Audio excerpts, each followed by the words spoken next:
प्रत्येक माणसाच्या जीवनामध्ये घटना या घडत असतात. ज्या पद्धतीने आपण एका गावाहून दुसऱ्या गावी जात आहोत, सोलापूर वरून कोल्हापूरला निघालेला आहात, रस्त्यामध्ये काही गतिरोधक येतील, काही चढ येतील, काही उतार येतील, काही ठिकाणी गाडीला भरपूर ताकद लावावं लागेल, ॲक्सिलेटरवर पाय दाबावं लागेल, काही ठिकाणी ॲक्सिलेटरचा पाय हा कमी करावा लागेल, घेर हे चेंज करावे लागतील. ज्या ठिकाणी आपला प्रवास सुरू झाला त्या ठिकाणाहून ज्या ठिकाणी आपला प्रवास थांबतो त्या ठिकाणापर्यंत तुमच्या गाडीचा वेग हा एक राहू शकत नाही. वेग हा नेहमी कमी जास्त होणार. कधी 70 वरती येईल, कधी 80 वरती, कधी 90, कधी 100, कधी 110, काही वेळेस 50 वरती येईल. माणसांची रेलचेल आहे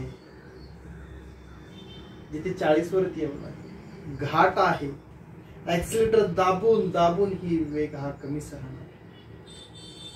रस्ता मोकळा आहे, शांत वातावरण आहे, रस्त्यावरती गर्दी नाही, चांगला व्यवस्थित प्लेन रस्ता आहे. त्या ठिकाणी सहज ऍक्सिलेटर जरी दाबलं तरी गाडी ही सुसाट निघून जाते. ज्या ज्या लोकांनी मोठ्या पल्ल्यावरील मोठ्या अंतरावरील प्रवास केलेला आहे अशा लोकांना हा अनुभव प्रत्येक वेळेस येतो आणि ह्या अनुभवाची सवय होऊन जाते.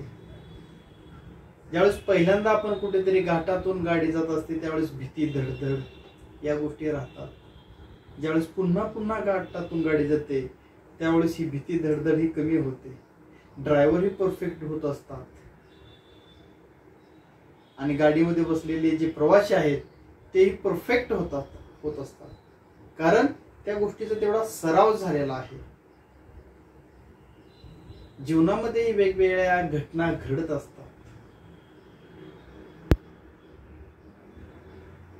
या सर्व घटनेचे परिणाम, आज एखाद्या घटनेचा परिणाम वेगळा आहे हा भविष्यात जाऊन वेगळा होऊ शकतो. या घटनांना आपण पाहतो, या घटनावरती विचार, चिंतन, मनन, संस्कार हे सर्वजण काम करतात आणि त्यावेळेस आपण यावर शिक्का मारतो. ही दुःखद घटना आहे आणि ही सुखद घटना आहे. या घटनेतून आनंद भेटला, या घटनेतून सुख भेटले, ह्या घटनेतून प्रसन्नता भेटली, या घटनेतून चिंता, या घटनेतून दुःख, या घटनेतून दरिद्र भेटले.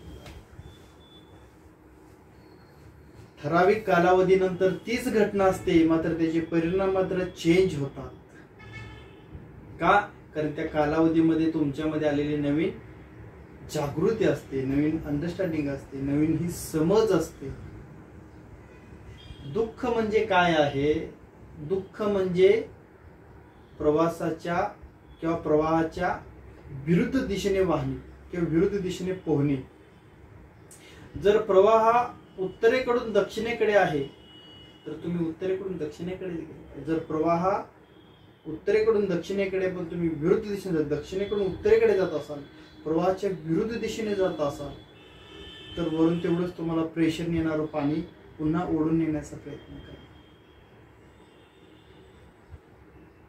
सुख ही गोष्ट नैसर्गिक आहे, सहज आहे.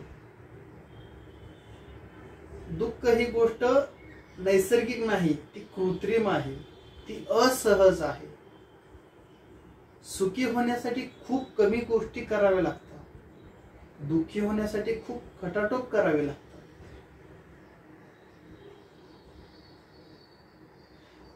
कमी खाणे हे निरोगी आरोग्याचं लक्षण आहे. त्याच पद्धतीनं कमी बोलणे, कमीत कमी व्याप करणे हे आनंदीपणाचं लक्षण आहे. जास्त बोलणे, वायफळ बोलणे हे दुःखाचं लक्षण आहे. जे लोक कमी बोलतात त्यांना कमी पश्चाताप होतो, जे लोक जास्त बोलतात त्यांना जास्त पश्चाताप होतो. दुःख आणि सुख याची उत्पत्ती तुमच्या अहंकारातून होते. जेवढा मोठा अहंकार तेवढं मोठं सुख, तेवढं मोठं दुःख. जेवढा छोटा अहंकार तेवढं छोटं दुःख, छोटं सुख. अहंकारातून सुखाची उत्पत्ती ना के बराबर खूप कमी होणार, खूप कमी, जी क्षणिक आहे, जी फक्त क्षणिक आहे. अहंकारातून दुःखाची उत्पत्ती मात्र मोठी होणार, जी खूप वेळ टिकणारी असणार आहे, जिचे परिणाम भरपूर दिवस पाहायला भेटतील, ज्यातून झालेलं नुकसान लवकर भरून येणार नाही. ग्रामीण भागामध्ये प्रत्येक महिला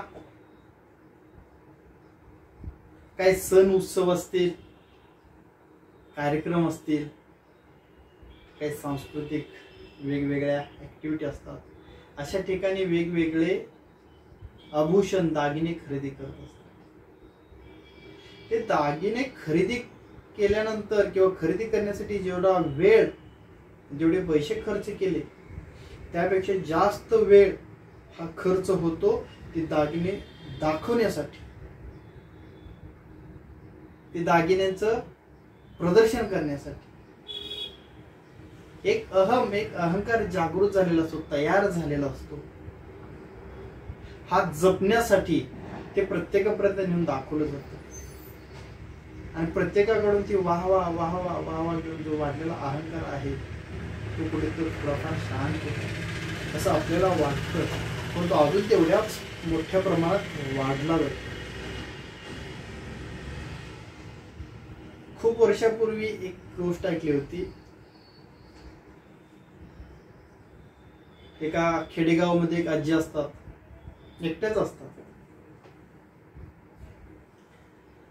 2 शेळ्या असतात, छोटीशी झोपडी, थोडं शेत असतं. याच्यातून त्यांचा उदरनिर्वाह होत असतो. शेतातून थोडंफार काय धान्य भेटत असतं, शेळीतून भेटणार काय उत्पन्न असेल त्यांचं, यातून ते पैसे जमवतात. थोडे थोडे थोडे थोडे थोडे थोडे पैसे जमवून 4-5 वर्षाचे त्यांच्या त्या सेव्हिंग मधून, त्या साचलेल्या पैशामधून ते हातामध्ये 2 बांगडे घेऊन येतात, जे सोन्याचे असतात. ह्या 2 सोन्याच्या बांगड्या हातामध्ये घेऊन येतात आणि सोनाराच्या दुकानातून बाहेर पडल्यापासून घरी येईपर्यंत जेवढी जेवढी लोक भेटतात त्या सर्व लोकांना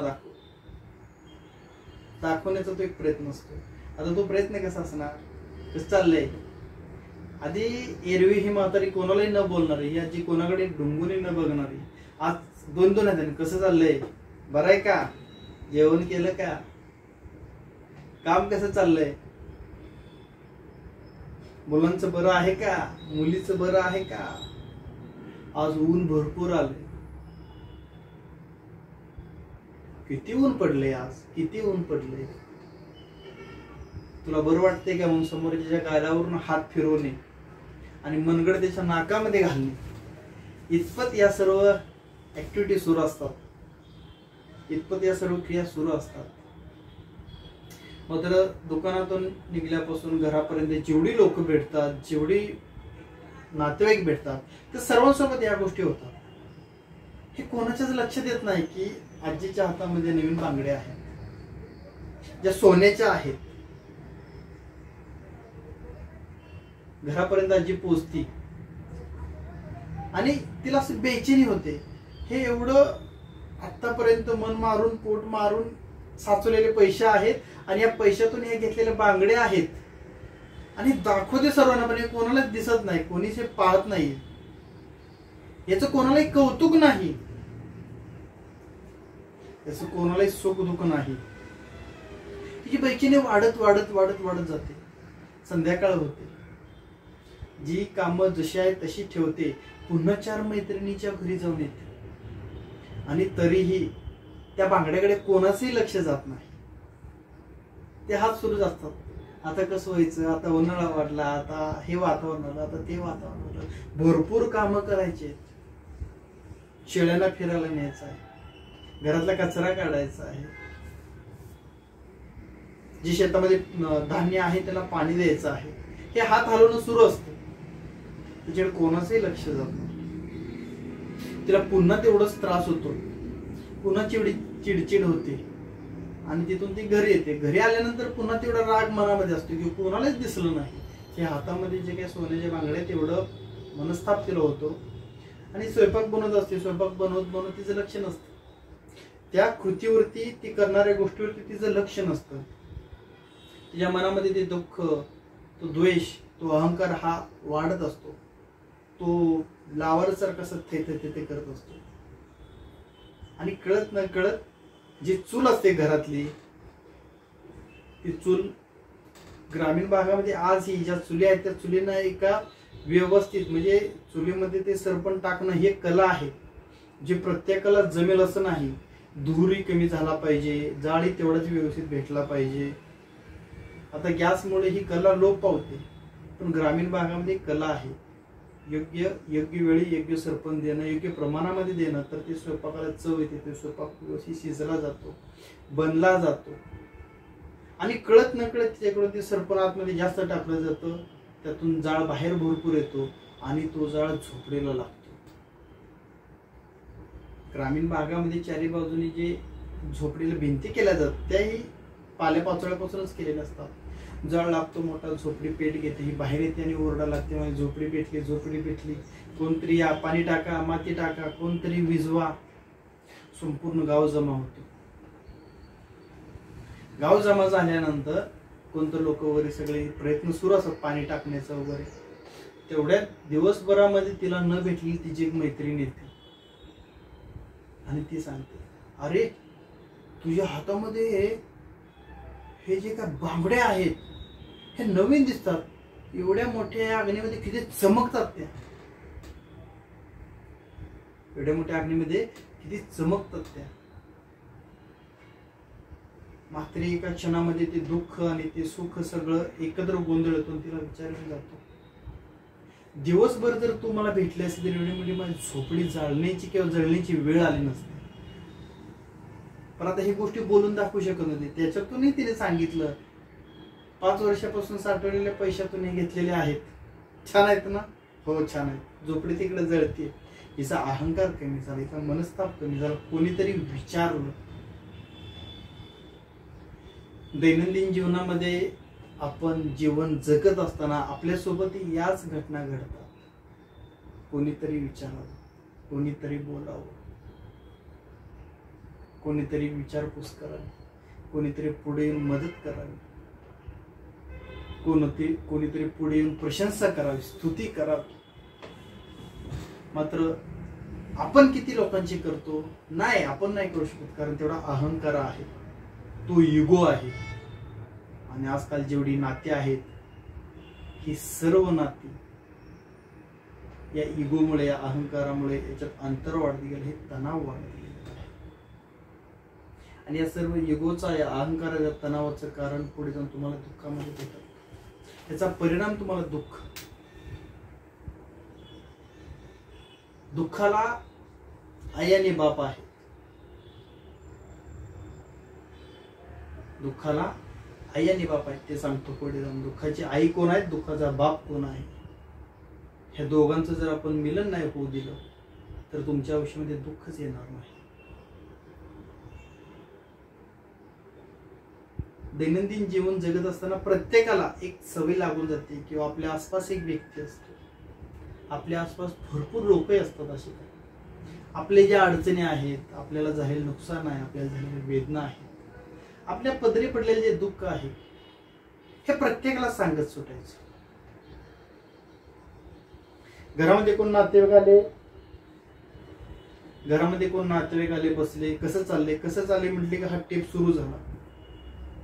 जीवनामध्ये असलेल्या अडचणी सांगणे, झालेले नुकसान, झालेल्या वेदना, हे सर्व ते टेप वाचत राहतात. तुमच्या आमच्या जवळ हे सर्व लोक असतात जे टेप रेकॉर्ड सुरू करत असतात. हे फक्त टेप रेकॉर्ड नसून हे बीज पेरणी केली जाते. आम्ही किती दुःखामध्ये आहोत याची बीज पेरणी केली जाते.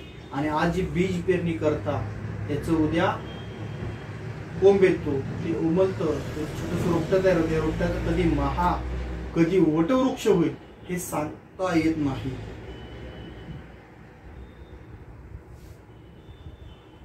अशा लोकांपासून शक्य तेवढं दूर राहायचं. तो विषय टाळायचा, तो प्रसंग टाळायचा. जमलं तर अशी माणसंही टाळा जी रोज येऊन आपल्या जवळ बसतात आणि स्वतःच्या अडचणी सांगत राहतात.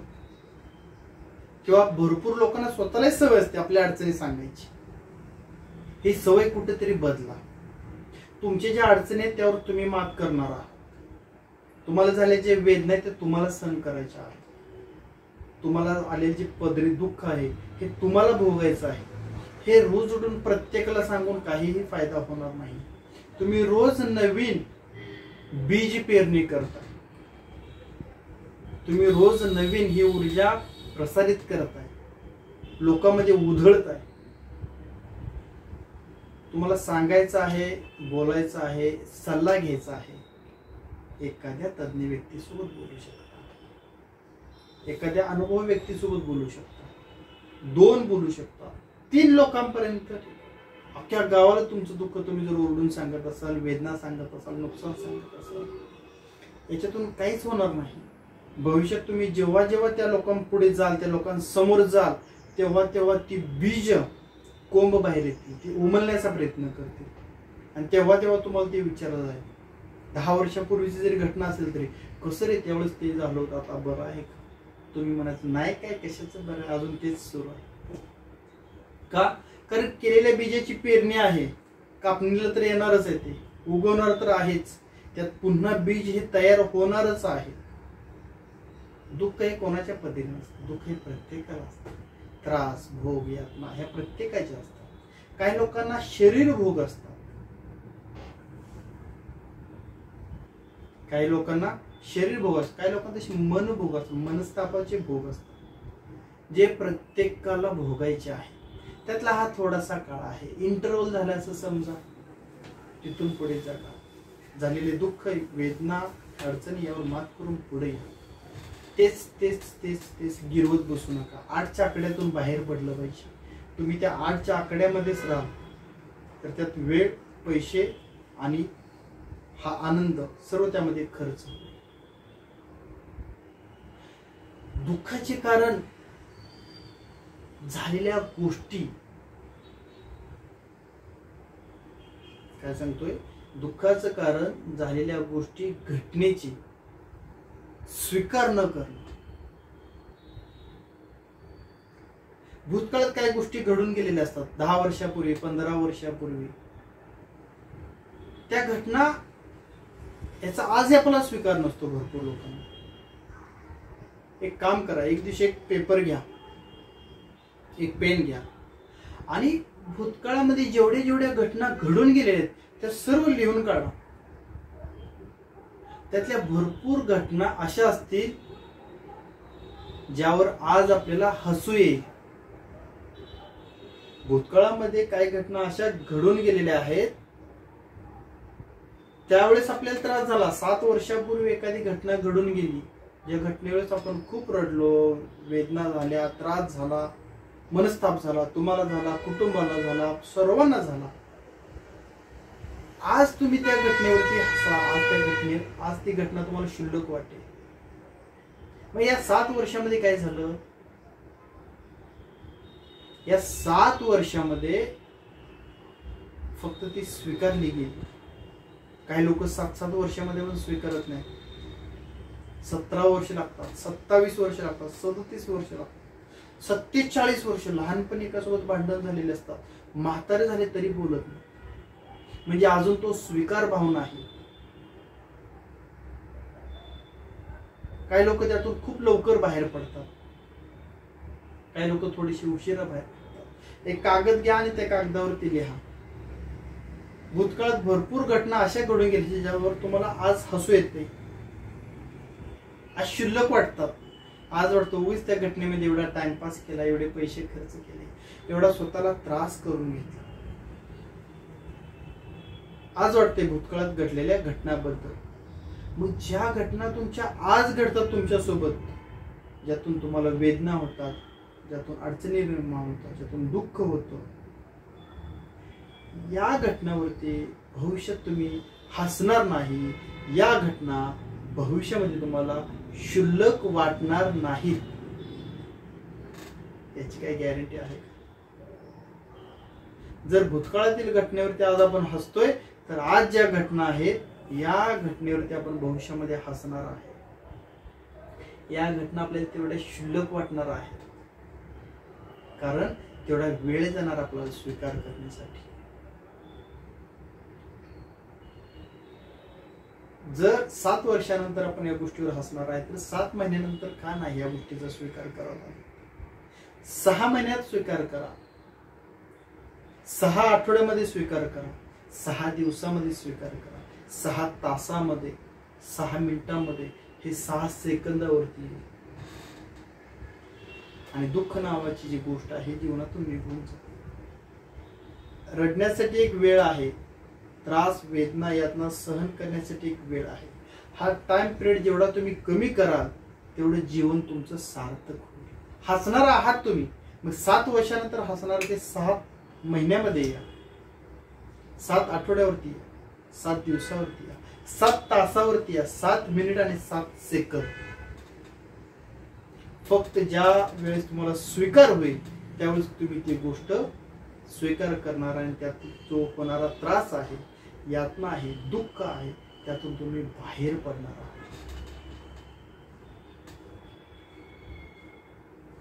स्वतःच्या दुःखातून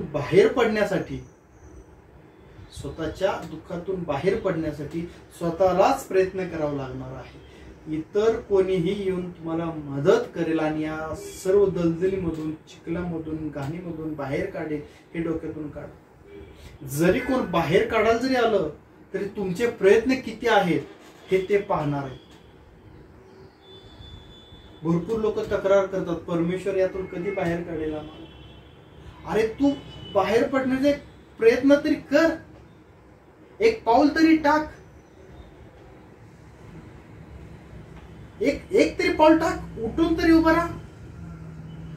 या अडचणीतून, या दुःखातून, या दलदलीतून बाहेर पडण्यासाठी तू एक पाऊल तरी टाक, उठून तरी उभा राहा. मनामध्ये विचार तरी मला यातून बाहेर यायचं आहे, मला यायचं आहे बाहेर. एक गुरु होते आणि त्यांचा एक नवीन शिष्य होता. हे डोंगरामध्ये राहत होते.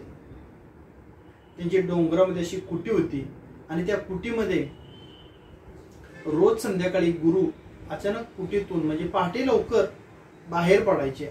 भरपूर गर्द अंधार असायचा आणि त्या कुटीतून बाहेर पडून ते ठराविक ठिकाणी जायचे ज्या ठिकाणी त्यांच्या गुरुची समाधी होती, आणि ते समाधी जवळ जाऊन ते ध्यान करायचे.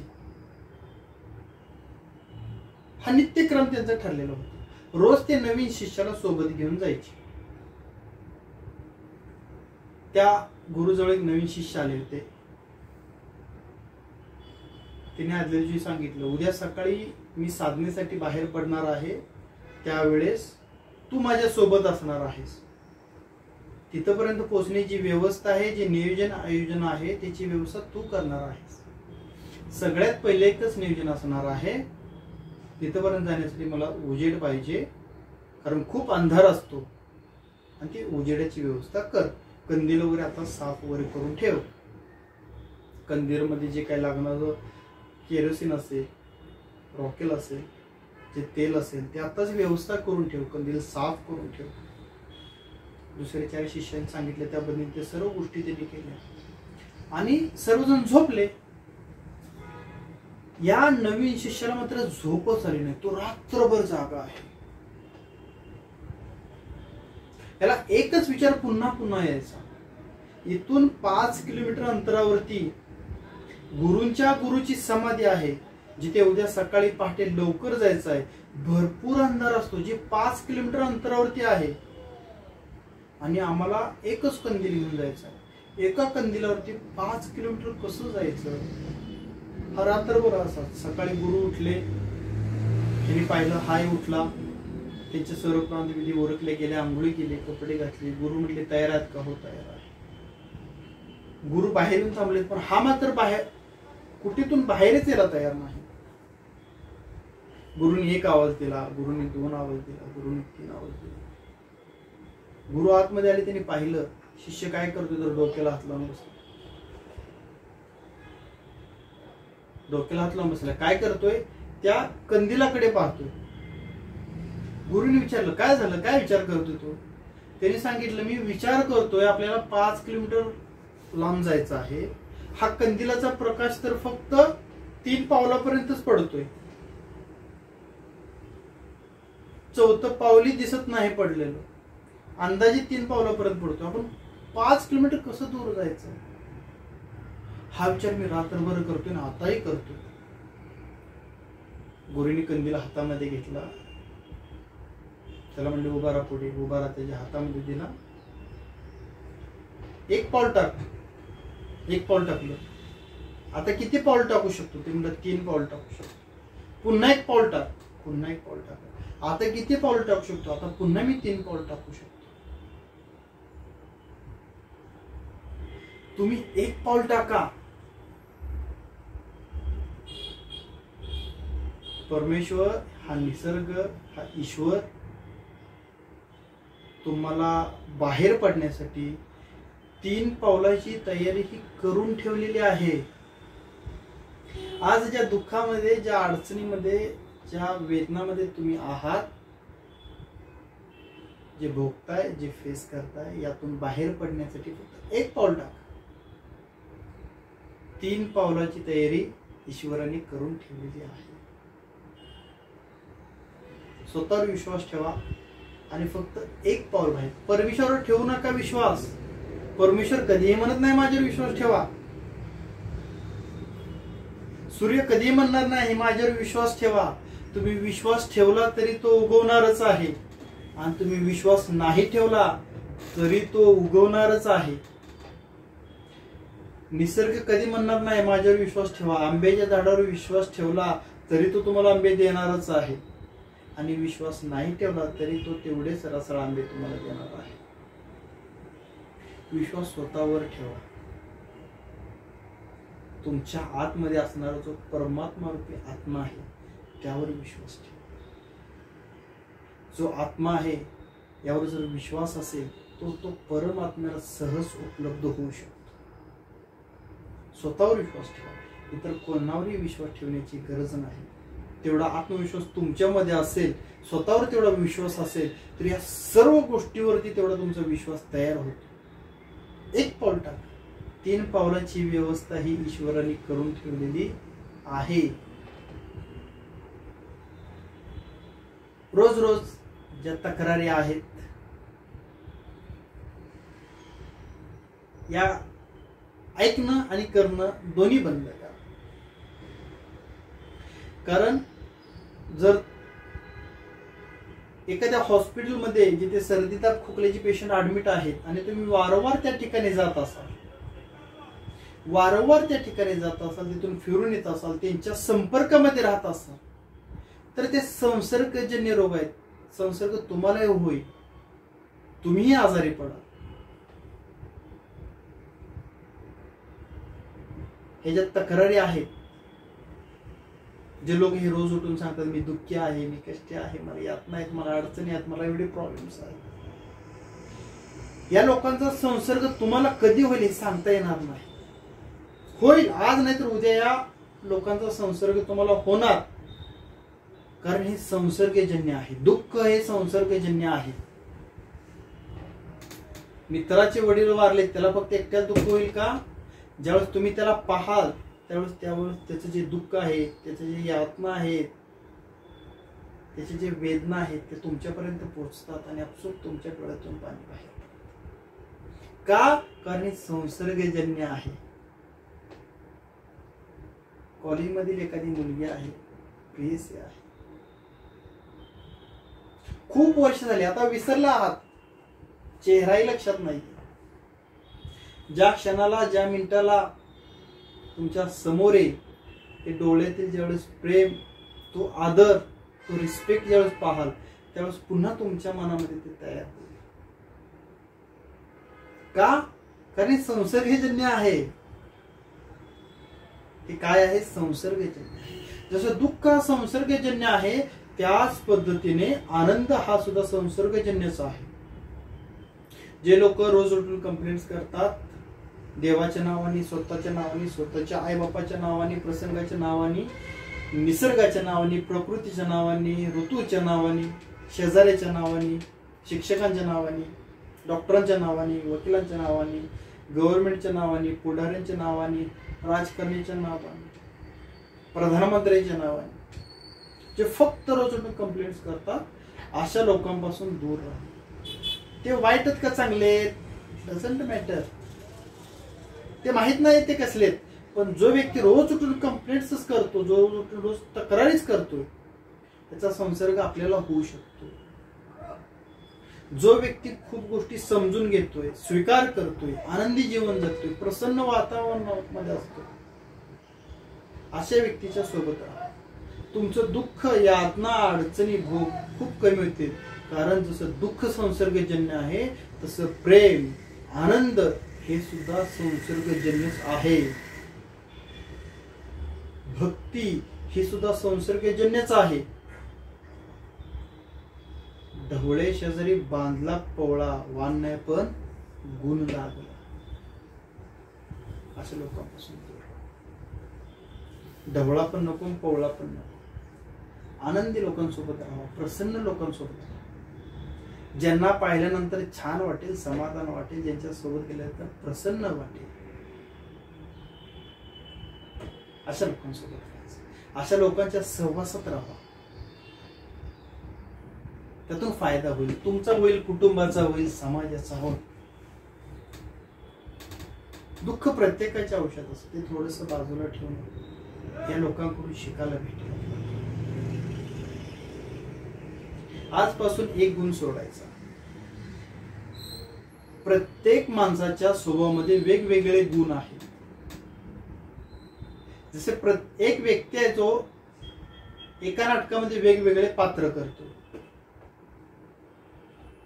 आपलेही वेगवेगळे पात्र आहेत. त्यातले एक पात्र आहे ते म्हणजे तराजूवाल्याचं पात्र, जे प्रत्येक व्यक्ती प्रत्येकाच्या जीवनामध्ये करतोच करतो, रोज करतो, प्रत्येक घरामध्ये करतो, प्रत्येक ठिकाणी करतो. घरामध्ये करतो, शाळेत करतो, ऑफिसमध्ये करतो, मित्रमंडळीत बसल्यानंतर करतो, नातेवाईकात गेल्यानंतर करतो, सामाजिक ठिकाणी करतो, राजकीय ठिकाणी करतो, आध्यात्मिक ठिकाणी करतो. हे पात्र कोणतं आहे? तर हे पात्र आहे तराजूवाल्याचं पात्र. तुम्ही तराजूवाले पाहिलेत का? हे आता जे वजन काटे आहेत, हे वजन काटे आता इलेक्ट्रिक वजन काटे आहेत. पूर्वी असे तराजू असायचे, एक असा तराजूवाला असायचा. कोर्टामध्ये वर हिंदी पिक्चर मध्ये दाखवतात, न्यायदेवतेच्या डोळ्याला पट्टी बांधलेली आहे, असा तराजू पकडलेला आहे. एक तर हे पात्र सोडा, नसेल तर डोळ्याला पट्टी बांधा. एक तर हे तराजूवाल्याचं पात्र सोडा, नसेल तर डोळ्याला पट्टी बांधा. तराजूवाल्याचं काम काय असतं? तोलणे, मोजणे. म्हणून काय तोलायचं, काय मोजायचं? जीवनामध्ये आनंद हा सहज येतो. जशी वाऱ्याची झुळूक येते, छान आनंद देऊन जाते. वाऱ्याची एक झुळूक येते, छान आनंद देऊन जाते, सहज येतो. दुःख मात्र सहज येत नाही. त्यासाठी बाहेर जावं लागतं, कडक उन्हामध्ये उभं राहावं लागतं.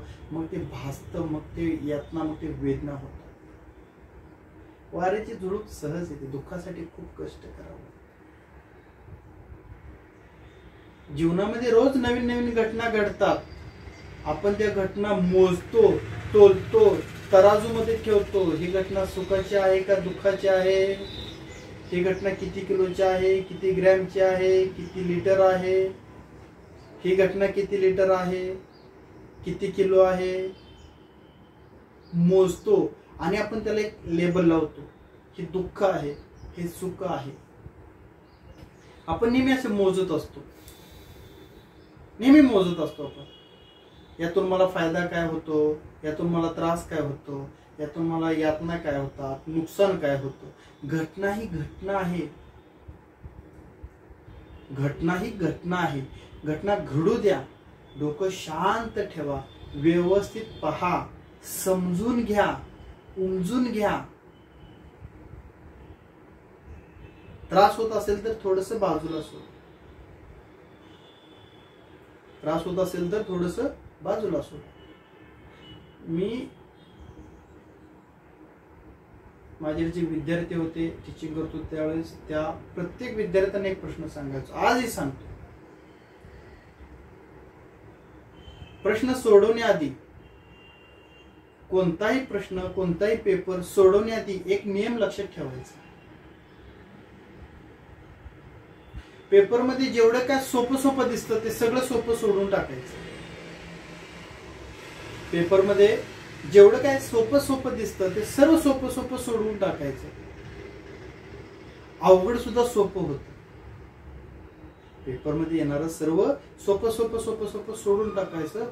अवघड सुद्धा सोपं होतं. मात्र सुरुवातीला जर अवघड घेऊन बसला, सुरुवातीला जर अवघड घेऊन बसला तर सोपं सुद्धा अवघड. जीवन जगण्यासाठी सुद्धा हेच महत्वाचं आहे. ज्या काही छोट्या छोट्या छोट्या गोष्टी घडतात, ज्यातून आनंद भेटतो, सुख भेटतं, त्या पहा. जिथून दुःख आहे, वेदना आहेत, यात नाही थोड्याशा पार्किंग मध्ये ठेवा, सुटू द्या. तो लोकरचा गुंता आहे, जेवढा वडाल तेवढा गुंता होतो. थोडं लूज सोडा, सहज सुटत जाते. लोकरचा गुंता जेवढा ओढाल तेवढा गुंता होतो, मग तो सहज सोडायचा असतो. सहज. आणि सहज फक्त आनंदच येतो, दुःख सहज येत नाही. दुःखासाठी ओढावं लागतं, खेचावं लागतं, एक्स्ट्रा जादा परिश्रम करावं लागतं. घटना प्रत्येकाच्या जीवनामध्ये घडतात, घडू द्या. लगेच त्यावर लेबल लावू नका, हे दुःख आहे, हे सुख आहे, लगेच लेबल लावू. थोडस थांबा,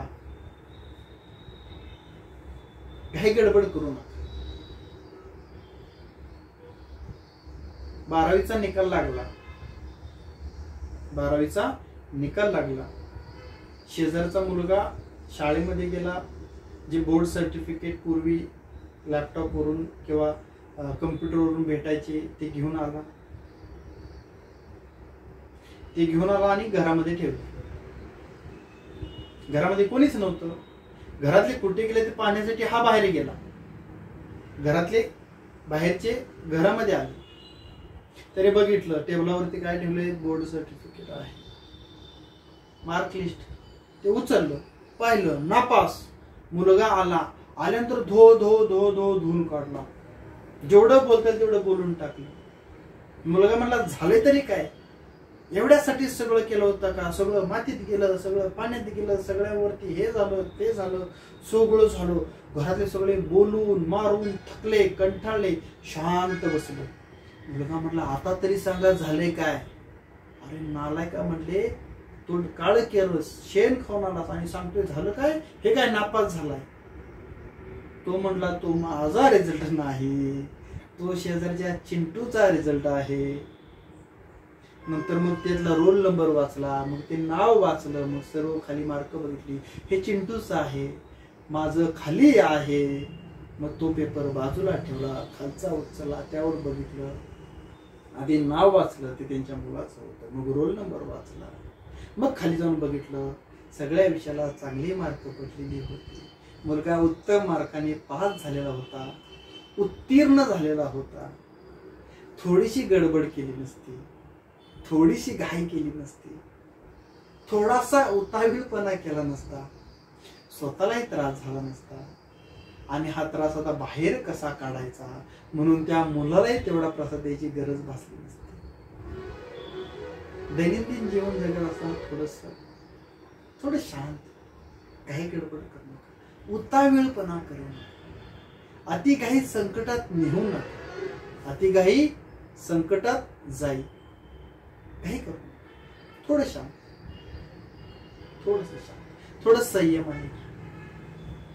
मोजू नका लगेच.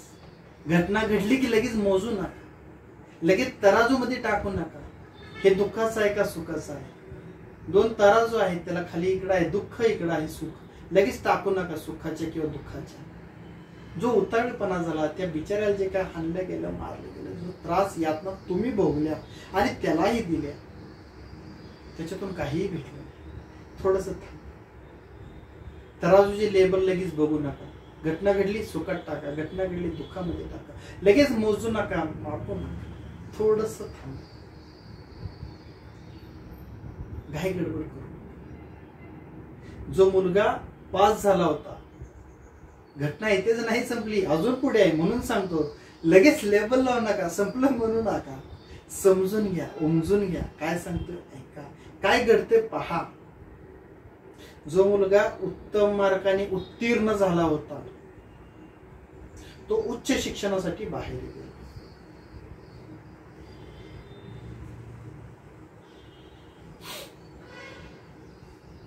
तो मुलगा उच्च शिक्षणासाठी बाहेर गेला. ज्या मुलाला मार्क कमी पडले होते, नापास झाला होता, अनुत्तीर्ण झाला होता, चिंटू शेजारचा,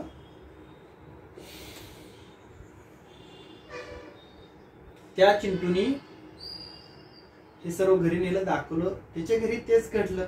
नापास झाला, ठोक ठोक ठोकला, मार मार मारला, सगळ्या घटना झाल्या. तुझी शाळा बंद, शाळा शिकण्याच्या लायकीचा तू नाहीस, उद्यापासून तू कामाला जायचं. तो मुलगा एका कॉन्ट्रॅक्टरच्या हाताखाली कामाला जाऊ लागला. काय काम करायचं? जी घरं बांधतात ते विटा नेऊन वरती ठेवायच्या, ते सिमेंट नेऊन त्यांना द्यायचं, पाणी आणून ते सगळं सिमेंट बनवायचं. हे काम तो करू लागला. 1 वर्ष गेलं, 2 वर्ष गेले, 3 वर्ष गेले. त्या कामामध्ये तो ट्रेन झाला आणि त्यामध्ये तो वरच्या पदावरती गेला. शिपाई पदावरून क्लर्क पदावर गेला. तो मदत करू लागला, ज्याला आपल्या भाषेमध्ये मिस्त्री बोलतात. तो मिस्त्री झाला, तो कारागीर झाला, तो गवंडी झाला. वरची गोष्ट. वर्ष, 2 वर्षे, 3 वर्षे, 4 वर्षे गेले. संधी भेटली, अजून चांगला ट्रेन झाला, परफेक्ट झाला. तो त्याच्या कामामध्ये मास्टर झाला. गल्लीतली गावातली छोटी छोटी कामं त्याला भेटू लागली. आमचा तुळशीचा कट्टा बांधून दे, आमची गटर बांधून दे, पडलेली भिंत बांधून दे, एका साईडचा गिलावा करून दे, संडास बाथरूम बांधून दे, आंघोळीचं बाथरूम बांधून दे. हे छोटी छोटी कामं भेटायला लागली. आणि छोटी छोटी कामं करत करत करत करत करत त्याच्याकडे असलेली ती कला पाहून त्याला मोठी कामं भेटायला लागली. 10 वर्षानंतर, 10 वर्षामध्ये हा मुलगा एक मोठा कॉन्ट्रॅक्टर झाला. आणि जो इकडे मुलगा होता, 10वी नंतर त्याने 11-12वी केली, 12वी नंतर त्याने इंजिनिअरिंग केली. 1-2 वेळा इकडे तिकडे गटाळला का तो इंजिनियर झाला. आणि तो मुलगा या कॉन्ट्रॅक्टरकडे सिव्हिल इंजिनियर म्हणून काम करू लागला. जो मुलगा 10वी मध्ये चांगल्या मार्काने पास झाला होता, तो मुलगा सिव्हिल इंजिनियर झाला. आणि तो या 10वी मध्ये नापास झालेल्या मुलाकडे ठराविक रक्कम घेऊन काम करत होता. याचंही स्वप्न पूर्ण झालेलं आहे. इंजिनियरच बनायचं होतं, कामच करायचं होतं. इंजिनियरच बनला, कामच केलं. तो त्याची पेमेंट घेतो, तो त्याचा मोबदला घेतो, तो त्याचा आयुष्य आनंदाने जातो. याला जे करायचंय हे त्यांनी केलं. त्याच्यातून तोही त्याच्या ठिकाणी सक्सेस झाला, तोही त्याच्या ठिकाणी यशस्वी झाला. त्याच्यातून तोही 4 पैसे कमवू लागला, 4 पैसे वाटू लागला, 4 लोक सांभाळू लागला. तोही त्याच्या ठिकाणी यशस्वी आहे, हा याच्या ठिकाणी यशस्वी आहे. ही घटना कंप्लीट झाली, ही घटना पूर्ण झाली. आज जी घटना तुम्हाला दुःख देऊन जाते, ही पुढे गेल्यानंतर आनंद देणार, ह्याचे चान्सेस भरपूर आहे. आज जी घटना तुम्हाला दुःख देते ती उद्या आनंद देईल. आज जी घटना तुम्हाला सुख देते ती उद्या दुःख देणार नाही. याची काय खात्री नाही, याची गॅरंटी नाही, शाश्वत नाही. त्यामुळे घटनांना लगेच लेबल लावू नका. पहा, हे सर्व जे काही घडतंय, हे सर्व जे काही सुरू आहे, हे सर्व स्वयंचलित आहे, स्वयंघटित आहे. थोडंसं थांबा, काही गडबड करू नका, लगेच लेबल लावू नका. एक कॉलेजची ट्रिप होती, जंगलामध्ये गेली होती. एका कॉलेजची ट्रिप जंगलामध्ये गेली आणि जंगलामध्ये गेल्यानंतर त्यांनी पाहिले एका चित्त्याने एका हरणाला पकडलेला आहे. ह्याने गोंधळ करून, दगड मारून, मोठा मोठा आरडा करून त्या चित्त्याला भीती दाखवून त्या हरणाची सुटका केली. किती मोठं पुण्याचं काम केलं. तो हरिण तिथून गेला आणि 2 दिवसानंतर तो जखम मोठी झालेली, पूर्ण ते फाडलं होतं, शरीराचे लचके तोडले होते. तो मेला आणि तिथे सडून गेला. त्या चित्त्याचं ते अन्न आहे, ते त्याच्याही कामी आलं नाही आणि चित्तेच्याही कामी आलेलं नाही. तुम्ही फक्त ती घटना वाईट आहे ठरवून लगेच लेबल लावून टाकलं. काही गडबड करू नका, थोडंसं थांबा. घटना कशा घडतात पहा, लगेच तराजूमध्ये टाकून मोजू नका.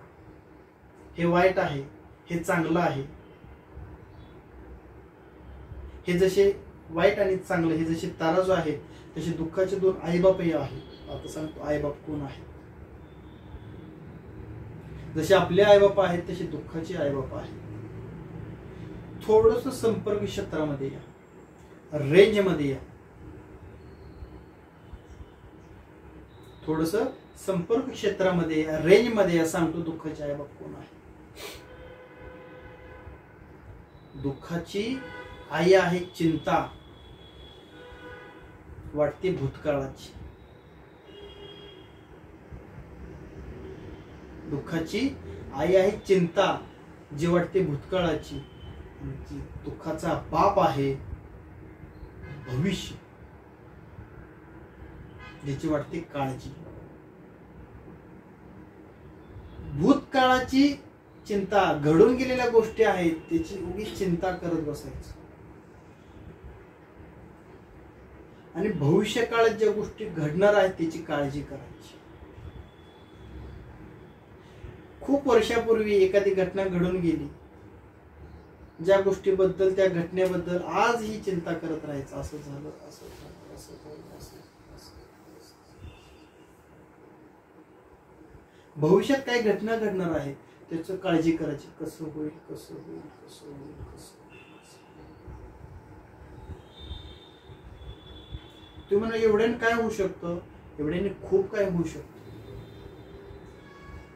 कधी तर धबधब्याखाली जाऊन बघा, जे पाणी पडतं, जिथे पाणी पडते ते मोठे मोठे खड्डे झालेले असतात. पाण्याने खड्डे तयार होतात. आणि जगातील सर्वात मोठं जे शस्त्र आहे कापण्यासाठी वापरलं जातं, ती पाण्याची मशीन आहे. ती पाण्याने कापली असते. एवढं प्रेशर या पाण्यामध्ये असतं. आज जे पाणी पडताना दिसतं आपल्याला थोडं, किंवा घरामध्ये कुठेतरी बघा, बाथरूम मध्ये इकडे तिकडे कुठेतरी मोरीमध्ये खिडकीतून बाहेर एक थेंब पडत असतो नेहमी पाण्याचा. एक थेंब पडून पडून पडून तिथे घाण तर तयार होते किंवा तिथे खड्डा तर पडतो. मग जीवनामध्ये या सर्व गोष्टींचा विचार करून करून करून करून करून करून खड्डा तरी पडतो किंवा घाण तर तयार होतो. ज्या व्यक्तीला एक निरोगी आरोग्य जगायचं आहे, एक आनंदी जीवन जगायचं आहे, अशा लोकांनी भूतकाळाची चिंता करणं कमी करा. त्या घडलेल्या गोष्टीचा स्वीकार करा. घडलेल्या घटना आहेत त्यांचा स्वीकार करा. चिंता हळूहळू कमी करा. भविष्य काळात ज्या गोष्टी घडणार आहेत त्यांची काळजी करण्यापेक्षा त्याला थोडासा वेळ द्या. ते घडणार आहे, घडू द्या, पाहूया काय होते. आपण बघूया ना काय होते, बघूया आपण. घरातून नवरा बायको तयारी सुरू असते एका कार्यक्रमाला जाण्याची. लग्नाची सीझन आहे, लग्नाला जायचं आहे. थोडासा वेळ झाला, लग्न झालं असेल का ते अंगात आल्यासारखं सुरू असतं. पटपट उरका सांगितलं ऐकत नाही, माझं कोण ऐकत नाही, मला कोण विचारत नाही, लग्न लागलं असेल, अक्षता पडली असतील, 1 अक्षता झाली असेल, 2 अक्षता झाले असेल, लोक जेवायला बसले असतील, जेवण संपलं असेल, घरामध्ये बसून भविष्याची चिंता करा. थोडस थांबा, तिथे जाणार आहात तुम्ही 10 मिनिटांनंतर, 15 मिनिटांनंतर, 20 मिनिटांनंतर, 1 तासानंतर जाणार आहात. गेल्यानंतर बघा काय होतंय. चिंता करून, इथं काळजी करून, इथं त्रास घेऊन, इथं यावरती प्रेशर वाढवून काहीही होणार नाही. थोड्या वेळानंतर तिथे जाणार आहात, 10 मिनिटांनंतर, 15 मिनिटांनंतर, 20 मिनिटांनंतर, 1 तासानंतर समजेल. भविष्यामध्ये ज्या घटना आहेत, 1 दिवसानंतरची, 1 आठवड्यानंतरची, 1 महिन्यानंतरची, 1 वर्षानंतरची, थोडासा वेळ समजेल. मग भूतकाळाची चिंता नाही आणि भविष्याची काळजी नाही. करायचं काय? करायचं रेंजमध्ये राहायचं, संपर्क क्षेत्रामध्ये राहायचं. आपण फोन कर दिले तर नाही, आप जिस व्यक्ती को कॉल कर रहे हो अभी संपर्क क्षेत्र में नहीं है, कृपया थोड़ी देर बाद पुनः प्रयास करें. तसं आपण संपर्क क्षेत्राच्या बाहेर नाही जायचं. संपर्क क्षेत्र म्हणजे काय आहे? संपर्क क्षेत्र म्हणजे वर्तमान काळ आहे. ज्यात मी बोलत आहे, तुम्ही बघत आहात, ऐकत आहात, हा आहे वर्तमान काळ. हे संपर्क क्षेत्र, ही रेंज आहे. भूतकाळात गेला की संपर्क क्षेत्राच्या बाहेर गेला, भविष्य काळामध्ये गेला संपर्क क्षेत्राच्या बाहेर गेला. तिथे गेल्यानंतर फोन लागत नाही. काय सांगतोय? आप जिस व्यक्ति को कॉल कर रहे हैं वो अभी संपर्क क्षेत्र में नहीं है. थोड्या वेळानंतर कॉल लागतो. कधी? ज्यावेळेस तो संपर्क क्षेत्रामध्ये येतो. हे परमेश्वराने दिलेले जे जीवन आहे, हे आनंदी जगण्यासाठी, हे प्रसन्न जगण्यासाठी, उत्तम जगण्यासाठी संपर्क क्षेत्रामध्ये राहा, रेंज मध्ये राहा. रेंजच्या बाहेर गेलात, दुःखामध्ये गेलात. भविष्यात गेलात, दुःखामध्ये अडकला. जास्त भूतकाळात गेलात, दुःखामध्ये अडकला. सुखाचा पत्ता. काळजी भविष्याची, चिंता भूतकाळाची नष्ट करायची. दुःखाची आई आणि बाप मारून टाकायचे. दुःखाचा पुन्हा जन्म नाही झाला पाहिजे यासाठी भूत भविष्य ऑफ फक्त वर्तमान काळात राहायचं. संपर्क क्षेत्रामध्ये राहायचं. संपर्क क्षेत्र काय आहे? वर्तमान काळ आहे. दुःखाला संपवणार शास्त्र आहे वर्तमान काळ. दुःखाला संपवणार महाशास्त्र आहे वर्तमान काळ. दुःखाची आईन बापच मारा, दुःखाची मारा, शेजारच्याचे मारा, दुःखाची मारा. दुःखाची जन्मच म्हणा, निर्मितीच म्हणा. नको भविष्य, नको भूत, फक्त वर्तमान काळ. आणि हयातीमध्ये भूत आणि भविष्य नाहीयेच, फक्त एकच काळ आहे, तो म्हणजे वर्तमान काळ. फक्त वर्तमान काळ. कालचा वर्तमान काळ, आजचा वर्तमान काळ आणि उद्याचा वर्तमान काळ. जगलेलो वर्तमान काळ, जगत असलेला वर्तमान काळ आणि जगला जाईल, जगणार असाल तो वर्तमान काळ. काळ हा फक्त एकच आहे, वर्तमान. जगलेल्या सोडून द्या, जगणार आहोत ते बघू. आता जे जगताय यावर 100% फोकस करा, 100% इथं वेळ द्या, 100% संपर्क क्षेत्रामध्ये राहा. प्रत्येक कॉल लागेल, फुल रेंज असेल, सर्वांचे कॉल येतील, सर्वांचे मेसेज येतील, सर्व काही भेटेल. संपर्क क्षेत्रामध्ये राहिला तर ठीक आहे. काही गोष्टी नाही मिळतील, ठीक आहे ना. पंक्तीमध्ये काही गोष्टी भेटतात, पहिल्या पंक्तीत बसल्यानंतर दुसऱ्या पंक्तीला एखादी गोष्ट कमी होते, तिसऱ्या पंक्तीला 2 गोष्टी कमी होतील, काय अडचण नाही. पंक्तीमध्ये बसल्यानंतर एखादी गोष्ट कमी जास्त होऊ शकते. काही गोष्टी नाही भेटल्या लगेच दुःखी होऊ नका. लगेच चिडचिड, चिंता, काळजी नका टेन्शन घेऊ. एखादी गोष्ट नाही भेटली नका ना टेन्शन घेऊ. कदाचित जी गोष्ट आज नाही भेटली, आत्ता नाही भेटली, भूतकाळात नाही भेटली, जी गोष्ट नाही भेटली त्या गोष्टीपेक्षा मोठी गोष्ट, श्रेष्ठ, बेस्ट भविष्यात तुमच्याकडे असेल. तिची व्यवस्था करून ठेवली असेल, तिची व्यवस्था सुरू असेल, ती वाट बघत असेल, तुमच्याकडे ती तिथे ठेवली असेल. ज्यावेळेस छत्रपती शिवाजी महाराज, महाराष्ट्राचे आराध्य दैवत यांच्या भेटीसाठी अफजल खान निघाले, यांच्या भेटीसाठी अफजल खान निघाले. सर्व तो शस्त्र, ते सैन्य, ते सर्व फौजफाटा घेऊन निघाले. प्रतापगडच्या पायथ्याशी खान आले. प्रतापगडच्या पायथ्याला आल्याने पाहिलं तर काय, सगळी व्यवस्था केलेली आहे. सर्व सैन्य तिथं, सैन्याची व्यवस्था केलेली आहे. सैन्य आले, खाणं पिणं त्यांचं सुरू झालं. खानाने पाहिलं आणि खान चिडला. हे काय म्हटले, माझी व्यवस्था कुठं आहे, ह्यांची सगळ्यांची व्यवस्था केली. छत्रपती शिवाजी महाराजांचे जे तिथे लोक होते त्यांनी म्हटले, खान साहब गुस्सा मत कीजिए, गुस्सा थूक दीजिए, आपकी व्यवस्था अलग से है, आपकी व्यवस्था बेस्ट है, आपकी व्यवस्था बहुत अच्छी है, थोडी आगे है. आणि मग तिथे खाली गेल्यानंतर जे काय झालं ते तुम्हाला सर्वांना माहित आहे. घाई गडबड करू नका. आज जी गोष्ट भेटली नाही,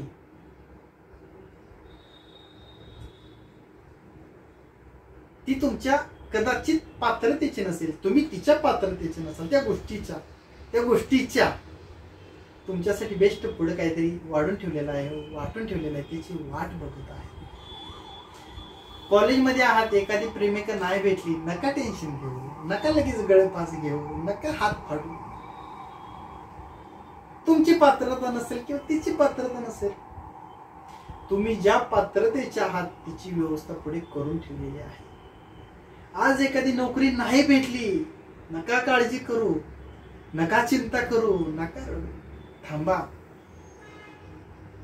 थांबा, लगेच दुःख जन्माला घालू नका. थोडस यापेक्षा बेस्ट, श्रेष्ठ, उत्तम व्यवस्था पुढे तुमची करून ठेवलेली आहे. थोडस तुमच्या पात्रतेची व्यवस्था पुढे करून ठेवलेली आहे.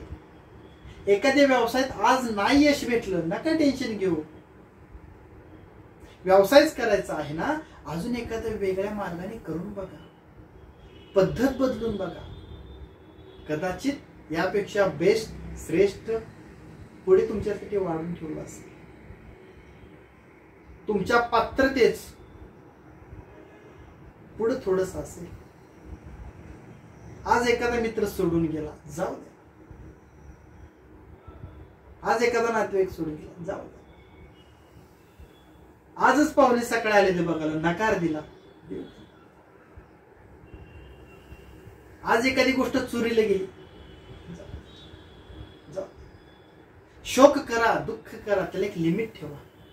कारण राहिलेला जो वेळ आहे हा आपल्याला आनंदाने जगायचा आहे भविष्यात. आणि जर तुम्हाला भविष्य आनंदाने जगायचं आहे तर या भविष्याचे जे बीज आहेत हे तुम्ही आज या वर्तमान काळामध्ये पेरत आहात, या बीजाचं रोपण करत आहात.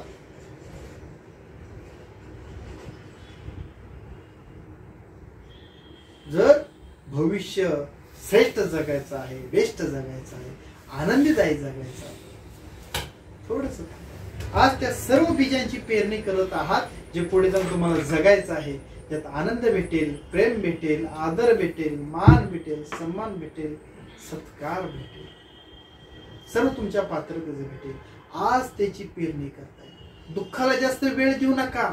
आज जर दुःखी, कष्टी वेदना यातना यात खूप वेळ घालाल तर यातच बीज रोवाल आणि हीच बीज रोवा. यातून बाहेर पडा, टाकून द्या.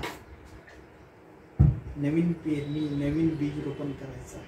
आजचा क्षण हा जर स्वीकाराचा असेल, स्वीकाराची भावना वाढवली, एक्सेप्टन्स वाढवला तर भविष्य आपलं हे उत्तम असणार आहे, उज्ज्वल असणार आहे, ग्रेट असणार आहे, बेस्ट असणार आहे.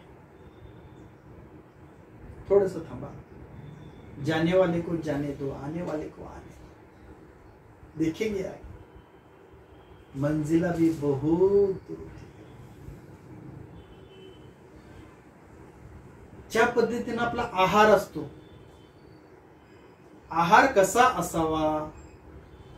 षड्रस युक्त असावा. आहार कसा असावा? आहार हा चौरस असावा.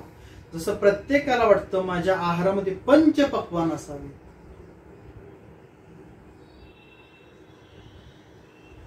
आपल्या आहाराचं ताट हे पंचपक्वानांनी युक्त असावं हे प्रत्येकाला वाटतं.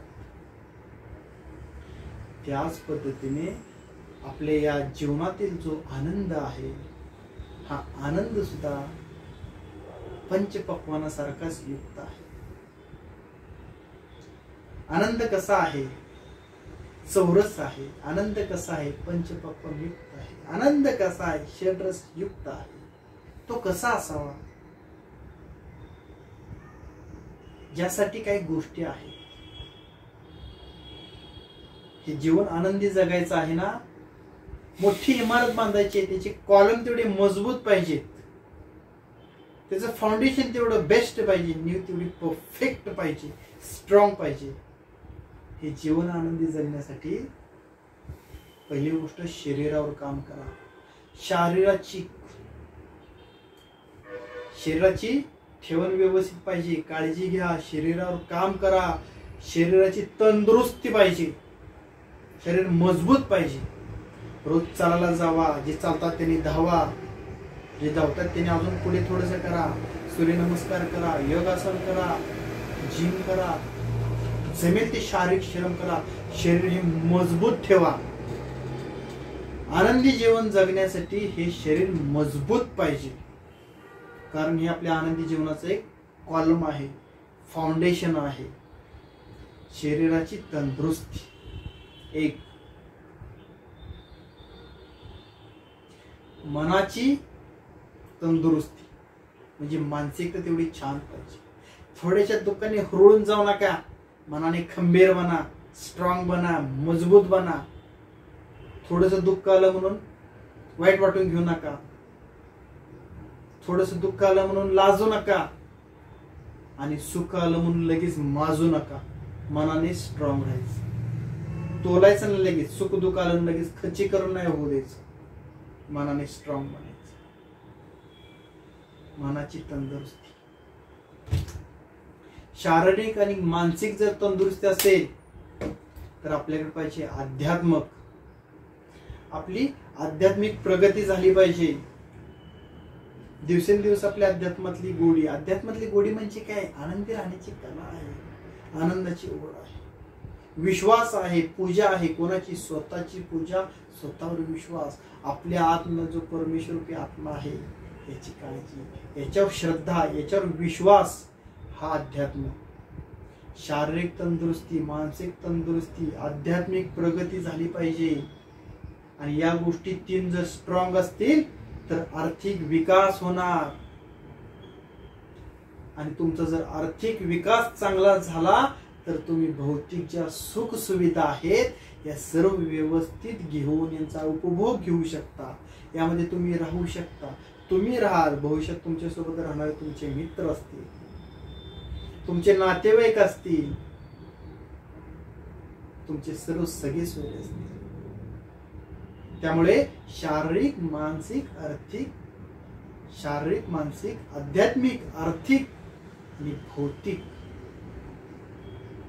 या सर्व गोष्टी आपल्या आनंदाचा कॉलम आहे, आपल्या आनंदाचे फाउंडेशन आहे. या पद्धतीने आपला सर्वांगीण विकास झाला पाहिजे तर आपल्याला चौरस आनंद भेटेल, षड्रस युक्त आनंद भेटेल, पंचपक्वान युक्त आनंद भेटेल.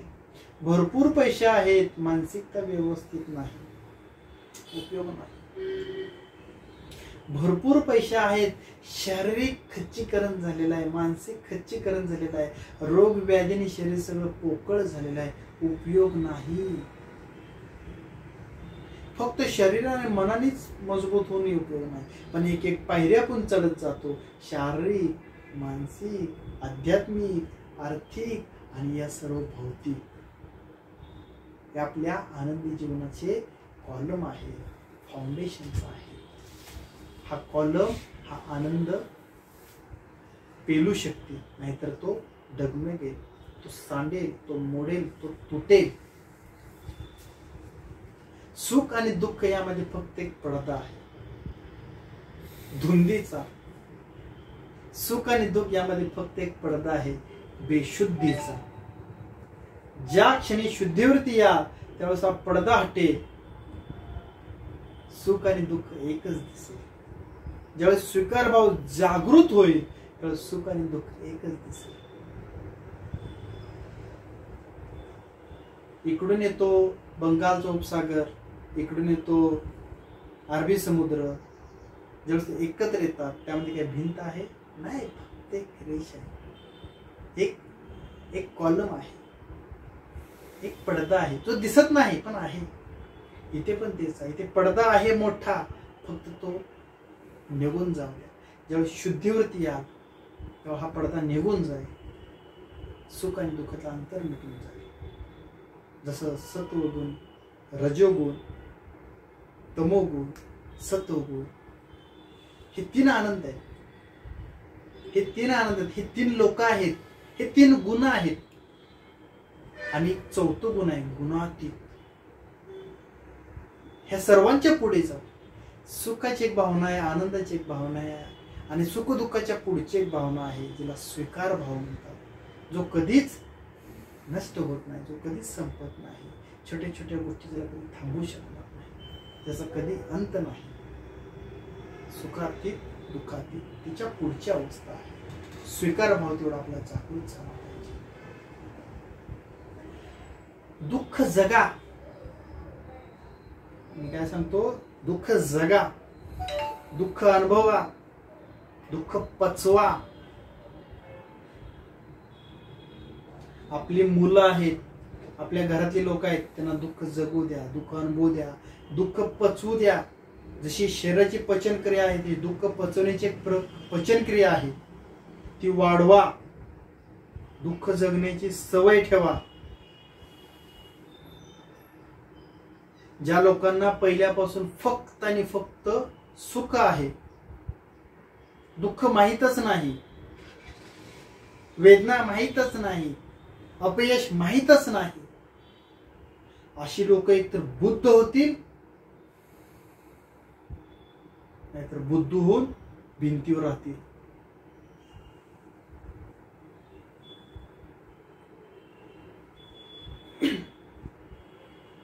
मागच्या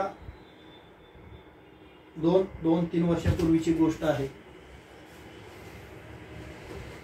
21 वर्षाची एक तरुणी तिच्या मामासोबत आपल्या क्लिनिक मध्ये आली आणि बसली. सांगितले, रिपोर्ट वगैरे सगळे बघितले, शुगर वाढलेली आहे आणि इन्सुलिन सुरू आहे. शुगर वाढलेले आहे, इन्सुलिन सुरू आहे. मी म्हटलं वय खूप कमी आहे, घरातली काही हिस्ट्री वगैरे आहे का, कधी झालं हे? काय नाही, 6 महिन्यामध्ये झालं. मी म्हटलं काय, थोडस समजावून सांगाल का, काय झालं, कशी सुरुवात झाली? कारण हा थोडासा स्ट्रेस फॅक्टर दिसतोय, ही थोडीशी ताणतणावाची बाजू दिसते. म्हणजे मुलीच्या मामाच्या डोळ्यातून पाणी आलं, त्या मुलीच्या आई डोळ्यातून पाणी आलं. दोघांनी सांगितलं 6 महिन्यापूर्वी आमच्या घरामध्ये एक दुःखद घटना घडली. 6 महिन्यापूर्वी आमच्या घरामध्ये दुःखद घटना घडली. काय झालं, 17 वर्षाचा त्या मुलीचा भाऊ, त्याचा 2 दिवसानंतर बर्थडे होता आणि घरामध्ये त्या बर्थडेची तयारी सुरू होती. त्या मुलाने सांगितले की या प्रकारचे मला कपडे पाहिजेत. आई वडील काय म्हटले, या प्रकारचे कपडे तू एकदाच घालणार आहेस, आपण या प्रकारचे कपडे घेऊया, दुसऱ्या एका प्रकारचे कपडे घेऊ जी तुला तुझा हे फंक्शन झाल्यानंतर हा कार्यक्रमानंतरही तुला रेग्युलर नियमित वापरता येतील. तो म्हणला नाही अशीच कपडे घ्यायचे. ते म्हणले नाही घेणार, कपडे तर याच प्रकारचे घ्यायचे. आई वडील आणि मुलगा यांच्यामध्ये बाहेर बसलेले हा वादविवाद सुरू झाला. वडील म्हटले अजिबात नाही, कपडे अशीच घ्यायचे, असाच कार्यक्रम साजरा करायचा जे आम्ही म्हणतो तशीच. मुलगा नाही म्हटला आणि हट्टाने तो नकोच म्हणला, मला जगायचंच नाही, मला हेच नाही तेच नाही, मला मरायचंय. जा म्हणले मर जा. आई वडील सहज बोलले. तो मुलगा घरामध्ये पायपटात आला आणि बेडरूम मध्ये गेला. 2च मिनिटाचा कालावधी असेल फक्त. 2 मिनिटांनंतर फक्त आई त्याच्या पाठीमागे आलीच. अरे असं नसतं तसं नसतं समजून सांगत होती. तेवढ्यात त्या मुलाने दरवाजा बंद केला होता. आईने वाजवला, तिने काही दरवाजा उघडला नाही.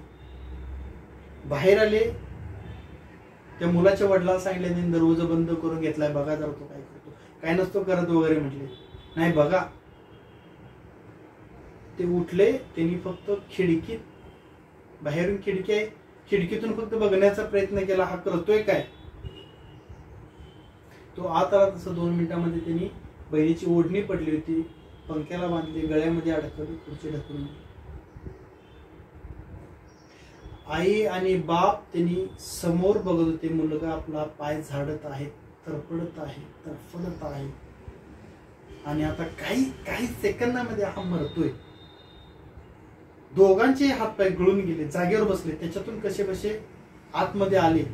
तो दरवाजा उघडण्याचा प्रयत्न केला, दरवाजा उघडायला तयार नाही. मग ढकलून त्याच्यावर हाणून आदून आपण तो दरवाजा तोडण्याचा प्रयत्न केला, तोडला दरवाजा, पण तोपर्यंत तो ऑफ झाला.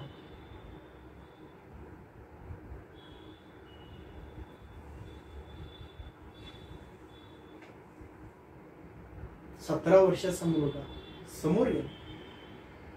याचं कारण, याचे दोष,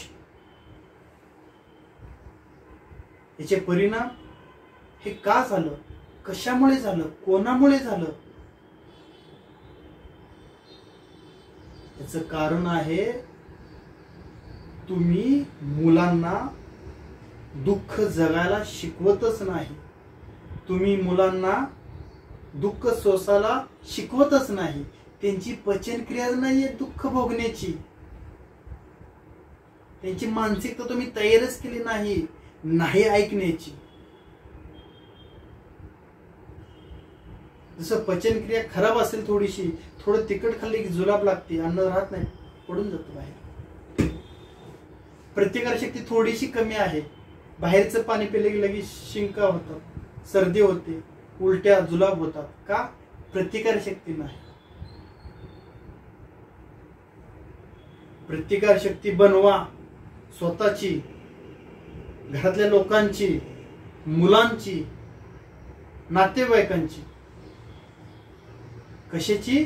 दुःख जगण्याची, सोसण्याची, पाहण्याची, अनुभवण्याची. किती मोठ्या प्रमाणात गेले. नवरा एखादी गोष्ट नाही म्हणली की बायकोनी जाळून घ्यायची. आई बाप एखादी गोष्ट नाही म्हटली की मुलांनी जाळून घ्यायची, मुलांनी फास लावून घ्यायची. का? दुःख जगण्याची सवयच नाहीये तुमच्या मुलांना. दुःख जगण्याची सवय नाही तुमच्या, खूप कमी झाली. थोडस जगण्याची तयारी ठेवा. दाग अच्छे होते हैं, दाग अच्छे होते हैं. दुःख चांगली गोष्ट आहे. जगा, जगू द्या. सवय ठेवा, थोडीशी सवय ठेवा, त्याच्यातून पुढे जाणार आहात. प्रत्येक दिवस तुमच्यासारखा नाही. तुम्ही सांगाल, तुम्ही जगाल तसा दिवस नाही. वेगवेगळ्या घटना घडत जातील, वेगवेगळे प्रसंग समोर येतील. या सर्व प्रसंगांना, या सर्व घटनांना समजून घेण्याची वृत्ती ठेवा. दुःख सुख यातला फरक समजण्याची गरज आहे. मुलांना थोडंसं निर्लज्ज बनवा, आमच्या वेळेस 50% मार्क पडले तरी पेढे सगळ्या गावात वाटले जायचे. आता 95% मार्क पडले तर हातावर ब्लेड मारत बसतो. 50% मध्ये खुश असणारी पिढी आणि 95% पडूनही नसणार. मान्य आहे तुमची स्पर्धा आहे, पण कोणाची स्पर्धा कोणासोबत आहे? तुमची स्पर्धा तुमच्या सोबत आहे. 95% नाही भेटलं ऍडमिशन, पुढे जाऊन कॉन्ट्रॅक्टर व्हा. आहे ना, परमेश्वराने काहीतरी व्यवस्था पुढे करून ठेवलेली आहे. थोडस या परमेश्वराच्या व्यवस्थेवरती पण विश्वास ठेवा. आपण जन्माला येण्याआधी परमेश्वराने आपल्या दुधाची व्यवस्था केली आहे. आपण जन्माला येण्याआधी आपल्या आईने आपल्या दुधाची व्यवस्था केलेली आहे, पाळण्याची व्यवस्था केलेली आहे. शी सू केली तर ती धुण्याची, ती पुसण्याची व्यवस्था केलेली आहे. एवढं मोठं, एवढं छान, एवढं आनंदी जीवन दिलेलं आहे. याची पण व्यवस्था नक्कीच केलेली आहे. थोडस तुमचं सोडा, त्याच्या पद्धतीने जगण्याचा प्रयत्न करा. काय येतंय ते येऊ द्या, आनंद घ्या, चव घ्या, जगा, अनुभव घ्या. 50% पडले म्हणून काय झालं तरी आनंद देण्याचा प्रयत्न करा, पेढे वाटण्याचा प्रयत्न करा.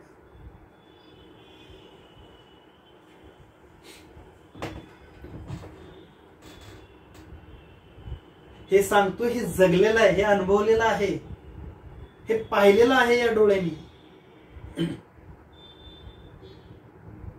एकाला 50% मार्क पडले, सगळ्या शिक्षकांना पेढे वाटले, सगळ्या गावात पेढे वाटले. अरे किती टक्के? 50%. आता काय? आता बघू काय करायचं. हा ज्यांना पेढे वाटायला गेला होता, झालेला आनंद वाटण्यासाठी गेला होता, व्यक्त करण्यासाठी गेला होता. त्यातल्या एकाने सांगितलं 50% ना असू दे, ITI ला ऍडमिशन घे. ITI ला ऍडमिशन घेतलं.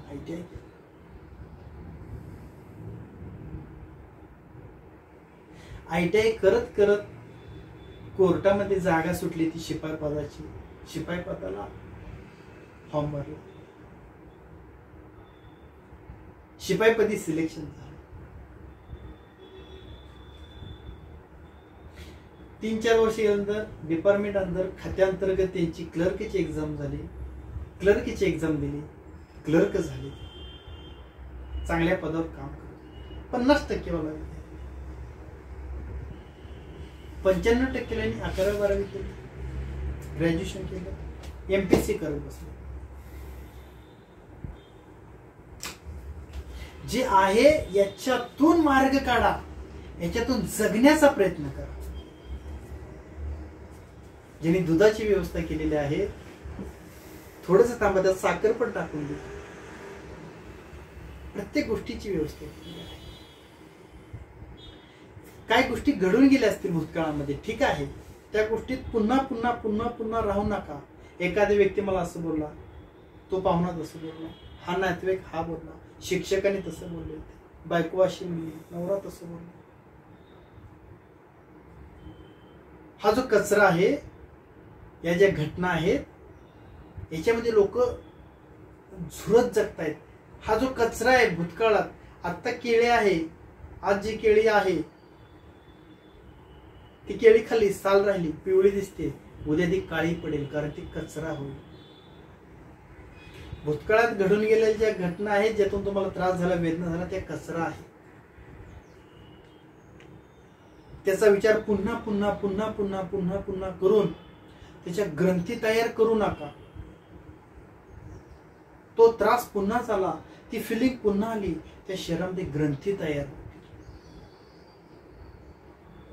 लोकांच्या बोलण्याची ओझी उचलू नका, लोकांच्या अपमानाची ओझी उचलू नका, लोकांच्या कर्माची ओझी उचलू नका. आयुष्य लोकांची ओझी उचलण्याचं आहे, आयुष्य भूतकाळातील घटनांची ओझी उचलण्याचं आहे. आणि या उचललेल्या ओझ्याचं प्रेशर हे मनाने उचललेलं आहे, याचं प्रेशर संपूर्ण शरीरावरती पडणार. हेच प्रेशर, हाच दाब, हे ओझं ज्यावेळेस मेंदूवरती येईल, त्यावेळेस पॅरालिसिसचा अटॅक येईल, अर्धांगवायू होईल, मेंदूतली एखादी शिर फुटेल. हात वाकडे करा आणि खुर्चीवर बसा. उत्तम चांगलं जीवन दिलेलं आहे, जगा. घडलेल्या सर्व घटनांना, सर्व लोकांना, सर्व व्यक्तींना माफ करा, साफ करा. ज्या घटना, जे कचरा आहे हा सगळा साफ करून टाका. हे सर्व साफ करण्यासाठी ज्यांनी हा कचरा केलाय त्यांना माफ करा. त्यांना ज्या ठिकाणी तुम्ही माफ कराल त्या ठिकाणी तुम्ही साफ व्हा. तुमच्यावरती ते ताण, ते ओझ, ते प्रेशर, तो दाब निघून जाईल. एकच घटना आहे ज्यात 10 वर्ष झालं जुळत आहे. मला हा व्यक्ती असं असं बोलला होता, हा व्यक्ती माझ्यासोबत असं असं वागला होता, हा व्यक्ती आहे ज्यांनी माझा अपमान केला होता, हा व्यक्ती आहे ज्यांनी मला मदत नाही केली. आपण त्याच गोष्टीमध्ये राहतो, तोच कचरा घेतो आणि कचरा कधीही काय होत असतो, वाढतच जात असतो. ती घाणच होत असते. ज्या गोष्टीचा जास्त त्रास होतो, जास्त मनस्ताप होतो, ती गोष्टी ज्यांनी दिली, ज्यापासून घडली, त्या व्यक्तीला माफ करा. संध्याकाळी बसा, हात जोडा, डोळे झाका, सांगा परमेश्वराला, ईश्वराला, स्वतःला सांगा आधी, या व्यक्तीने हे वाक्य, ही घटना घडली, हा वाक्य बोलला, ही कृती केली, ही गिफ्ट दिली, ज्यामुळे मला त्रास झाला, मला वेदना झाल्या, यातना झाल्या, जे 10 वर्ष मी भोगतो. मला या सर्वातून बाहेर पडायचं आहे. मला या सर्वातून मुक्त व्हायचं आहे. मला या सर्वातून स्वातंत्र्य व्हायचं आहे. त्यासाठी मी या व्यक्तीला माफ करत आहे. मी माझं मोठं मन करून माफ करत आहे. आणि मोठं मन करून स्वतः मोठ्या मनाचा अहंकार वाढवू नका. मोठं मन, एवढंच, मोठं मन नाही, मोठं माफ करा. का? स्वतःसाठी माफ करा. माफ करा, साफ करा. आजपासून माफ करा, साफ करा. नाही माफ कराल, साफ नाही होणार. हे ओझ, ही घाण, ही कचरा, याचा ताण मेंदूवरती येईल. एखाद्या दिवशी शिर फुटेल, पॅरलिस होणार, अर्धांगवायू, हात पाय वाकडे. आजच माफ करून टाक. मेंदूवरचा ताण कमी होईल. ह्याचा ताण हृदयावर येईल. हार्ट अटॅक, छातीत धरूनच मारायचं. काय लोकांना होती नाही. काही लोकांचा ECG केला, 2 मिनिटात सांगतो झोपा, 2 मिनिटात सांगतो झोपा, 2 मिनिटं झोपले, ECG रिपोर्ट घेऊन गेले, जागेवर ऑफ. तो ताण आहे, तो प्रेशर आहे, जो घडलेल्या घटनांचा आहे. वर्षानुवर्ष तो ओझ वाढवत चाललाय, कचरा वाढवत चाललाय. माफ करा, साफ करा. हे प्रेशर वाढलं, हे ओझ वाढलं, हे लिव्हर पर्यंत, लिव्हरचे विकार, यकृताचे विकार, यकृतावर सूज, लिव्हर सिरोसिस सारखे विकार होतील. पोटाचे विकार होतील, किडनीचे विकार होतील. भरपूर आजारांचं कारण आहे हा कचरा. कॅन्सर सारखे विकार होतात. ह्या ग्रंथी, जरी तुम्हाला दुःख झालं, वेदना झाल्या, यातना झाल्या, त्यावेळेस काही ग्रंथी तयार झाल्या. जसं वरती वेदना झाल्या, रक्त बाहेर येईल, तिथं थोड्या दिवसांनी ग्रंथी तयार होते. तसे शरीराच्या आतमधूनही ग्रंथी तयार होतात. मनावरती काय ग्रंथी तयार होतात. ह्या ग्रंथी तयार होऊन वाढून याचं कॅन्सर मध्ये रूपांतर होईल. असे कितीतरी लोक बघतो ज्याने कधी आपण म्हणतो कधीही व्यसन केलेलं नाही, साधं सुपारीचं खांडही खाल्लेलं नाही, अशा लोकांना कॅन्सर झाले आणि ते त्याच्यामध्ये गेले. कारण एकच आहे, कचरा वाढत गेला. आतला कचरा तू कसा साफ कर. माफ करा, साफ करा. ओझ मोकळं करा, ओझ टाकून द्या, सर्व ग्रंथी निघून जाते. घरामध्ये फक्त बोलून उपयोग नाही. घरामध्ये कोण नाही, मोठ्याने ओरडा, सांगा, नाव घेऊन सांगा, तुला माफ केलं, तुला स्वतःला साफ केलं. कधीतरी जावा मोकळ्या शेतामध्ये, रानात जावा, घरात बसून यादी लिहायचं, कोणाकोणाला माफ करायचं आहे आणि साफ व्हायचं आहे. जावा एकाच नाव घ्या, सांगा ही घटना घडली, याच्यातून त्रास झाला, वेदना झाली, यातना झाल्या, तुला माफ केलं, स्वतःला साफ केलं. डोंगरामध्ये जावा, मोठ्याने ओरडा, सांगा अमक्याला तमक्याला टमक्याला माफ केलं तुम्हाला. जावा स्वतःला साफ केलं, स्वतःवरच ओझं टाकलं. माफ करा, साफ करा. त्या व्यक्तीला जाऊन सांगू नका मी तुला माफ करत आहे. तो म्हणे तू काय उपकार करत नाही. परत नवीन तयार गोष्टी करू नका, कचरा नवीन वाढवू नका. नाही त्याच्या दारात उभारायला जाऊन तुला माफ केलं, स्वतःला साफ केलं. हा हे नाही करायचं. फोन करून तुला माफ केलं, जा सिमरन जिले खुद की जिंदगी, हे नाही करायचं. हे नाही करायचं. पत्र लिहून पाठवा, तुला माफ केलं. स्वतःला सांगा, स्वतःला सांगा. त्रास स्वतःला होतो, वेदना स्वतःला होतात. स्वतःला सांगा तुला तुला माफ करत आहे, कारण मी स्वतःला साफ करत आहे. मला हे आनंदी जीवन जगायचं. हे रोग, हे व्याधी, हे आजार, यात मला माझं आयुष्य संपवायचं नाही. त्यासाठी मी हा कचरा बाहेर करत आहे आणि या कचऱ्याचा दरवाजा आहे तू. जा, तुला माफ केलं, या दरवाजातून सगळा कचरा साफ केला. खूप वर्षाची भांडण असतात, कधी तर पॅचअप करण्याचा प्रयत्न करा. बोला, बोलून बघा. नाही बोलायचं रे. ज्या लोकांपासून तुम्हाला त्रास होतो, दुःख होतं, वेदना होतात, लांब राहायचं. हे चांगलेच का वाईट आहेत तराजूत टाकायचं नाही. सुख आहे का दुःख आहे नाही, या लोकांपासून दूर राहायचं. अंतरावर मास्क लावा. कोरोनामध्ये वापरत होता ना, डिस्टन्स मेंटेन करत होता. इथे हा डिस्टन्स मेंटेन करा, हे अंतर ठेवा. बसच्या पाठीमध्ये लिहिलेलं असतं सुरक्षित अंतर ठेवा. आपल्या डोक्यामध्ये ठेवायचं, सुरक्षित अंतर ठेवा. एकदाच रोज उठून ते बोलत नाही बसायचं. सुरक्षित अंतर ठेवा. माफ करा, साफ करा. कारण प्रत्येकाच्या जीवनामध्ये घटना ह्या घडत असतात, वेळ ही येत असते. आपण ठरवतो ही गोष्ट आनंददायी आहे की दुःखदायी आहे. आपण हे तयार करतो. आपण हा संस्कार, हा सोहळा करतो. हा कसा करतो? दृष्टिकोनाच्या माध्यमातून करतो. घटना या घडत असतात, आपला दृष्टिकोन ठरवतो ही घटना आनंददायी आहे की दुःखदायी आहे. हा दृष्टिकोन कुठून येतो? हा दृष्टिकोन येतो तुमच्या सराउंड मधून, तुमच्या आजूबाजूतून. तुमचे आई वडील, तुमचे नातेवाईक, तुम्ही वाचत असणारे पुस्तक, तुमचे मित्र, तुमच्यावर आतापर्यंत झालेले संस्कार, या सर्वातून हा दृष्टिकोन तयार होतो.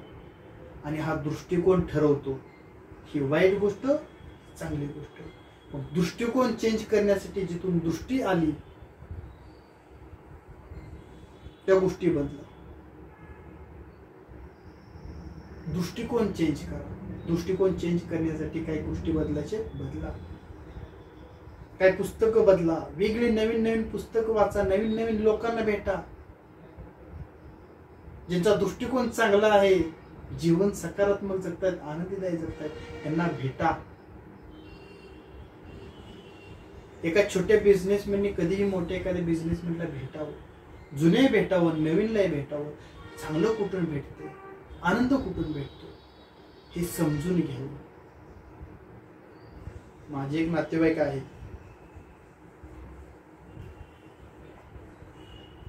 ते कामानिमित्त, ते खूप छान एक परफेक्ट व्यावसायिक आहेत.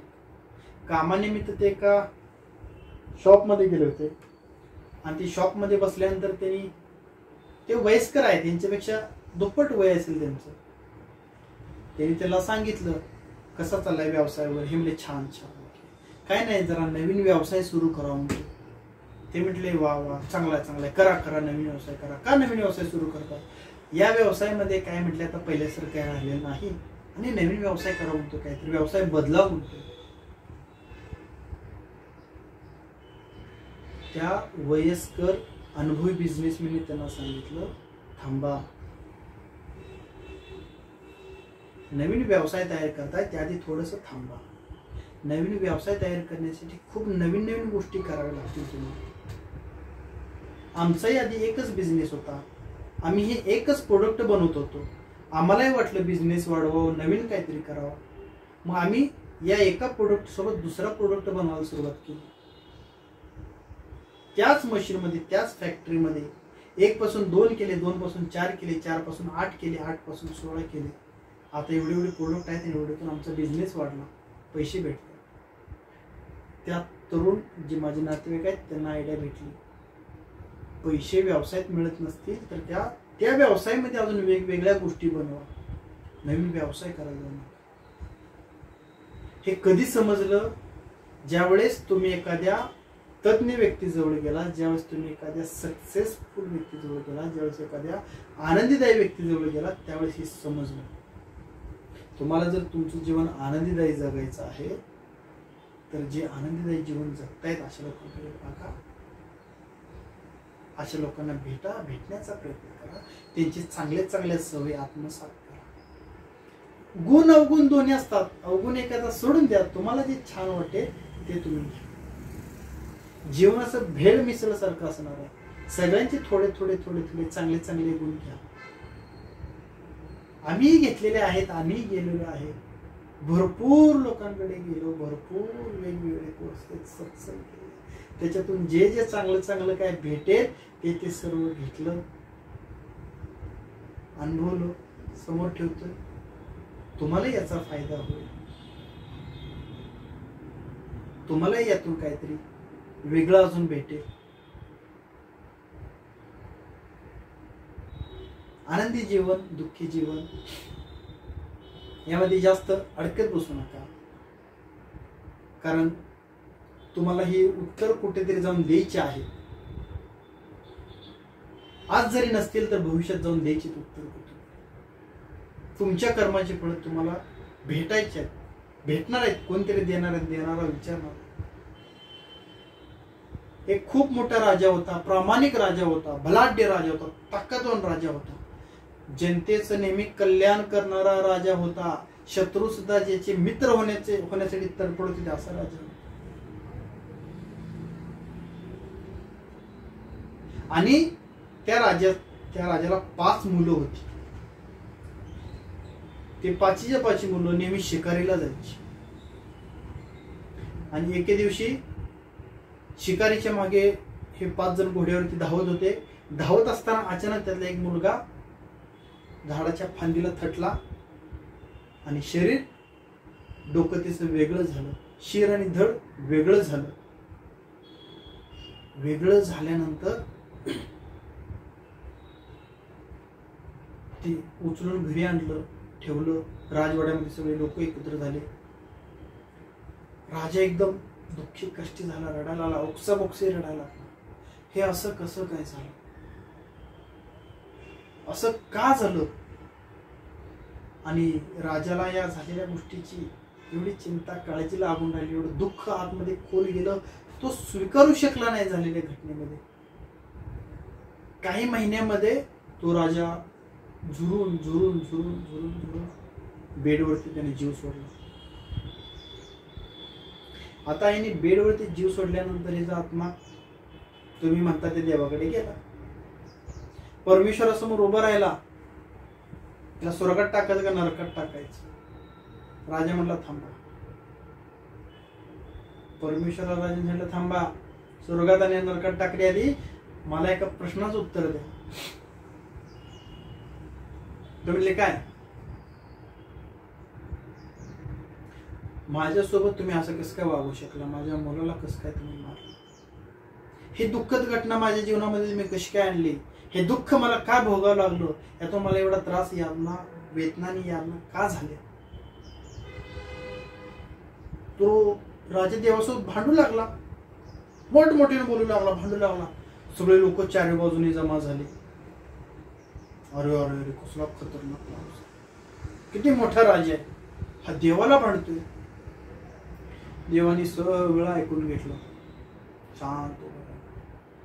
चंद्रगुप्तला बोलत त्याच्या कानामध्ये काहीतरी सांगितलं.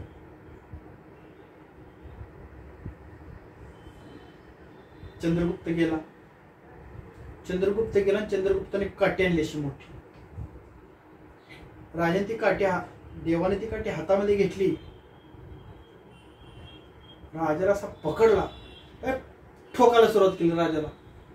2-4 काट्या डावीकडून उजवीकडून बंबवरती सगळीकडे ठोकायला सुरुवात. राजा लागला बोंबला, म्हणला का मारताय का. त्यावेळेस देवाने त्याला धरून ओढलं आणि सांगितलं, तुझ्या आयुष्यामध्ये मी एवढे तुला सुखाचे क्षण दिले, तू जगला, तू आनंद व्यक्त केला, तू अजूनही जगू शकत होता, अजूनही आनंद व्यक्त करू शकत होता. 5 मुलातला फक्त एक मुलगा वारला. एक दुःखद घटना घडली म्हणून तू संपूर्ण आयुष्यात दुःखद समजू लागला. तुझ्या आयुष्यामध्ये मी एवढे तुला सुखाचे क्षण दिले, एवढ्या तुला मी संधी दिल्यात, त्या जगला, तू अजूनही जगू शकला असता. एक दुःख घडलं म्हणून सगळं नष्ट केलंस, पुन्हा ठोकून काढलं. लक्षात ठेवा, आम्ही सुद्धा तिथे गेल्यानंतर आपल्या सुद्धा ठोकून काढतील, विचारतील,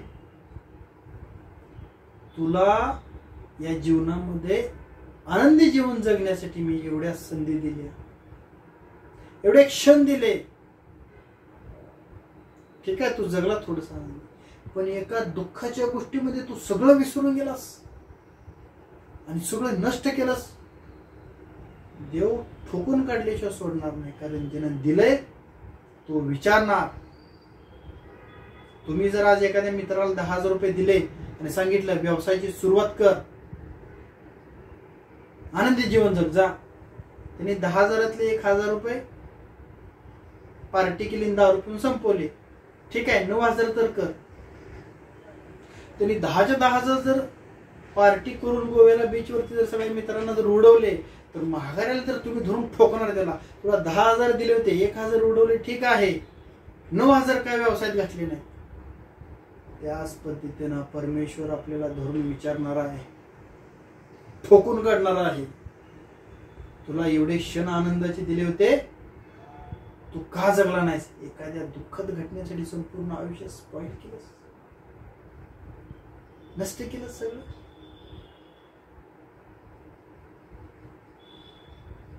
त्यावेळेस उत्तर द्यावं लागेल, का असं केलं. वरती उत्तर देण्यासाठी आता स्वतःला उत्तर द्या, स्वतःला सांगा. खूप संधी दिलेल्या आहेत परमेश्वराने, ईश्वराने, त्या जगायचे, त्या अनुभवायचे, आनंदी जीवन जगायचं. आपल्याला हे जीवन जगण्यासाठी एक कला आली पाहिजे. ती कला म्हणजे सुगरण, रुचकर आणि स्वादिष्ट जेवण बनवण्यासाठी सुगरण बायको केली जाते.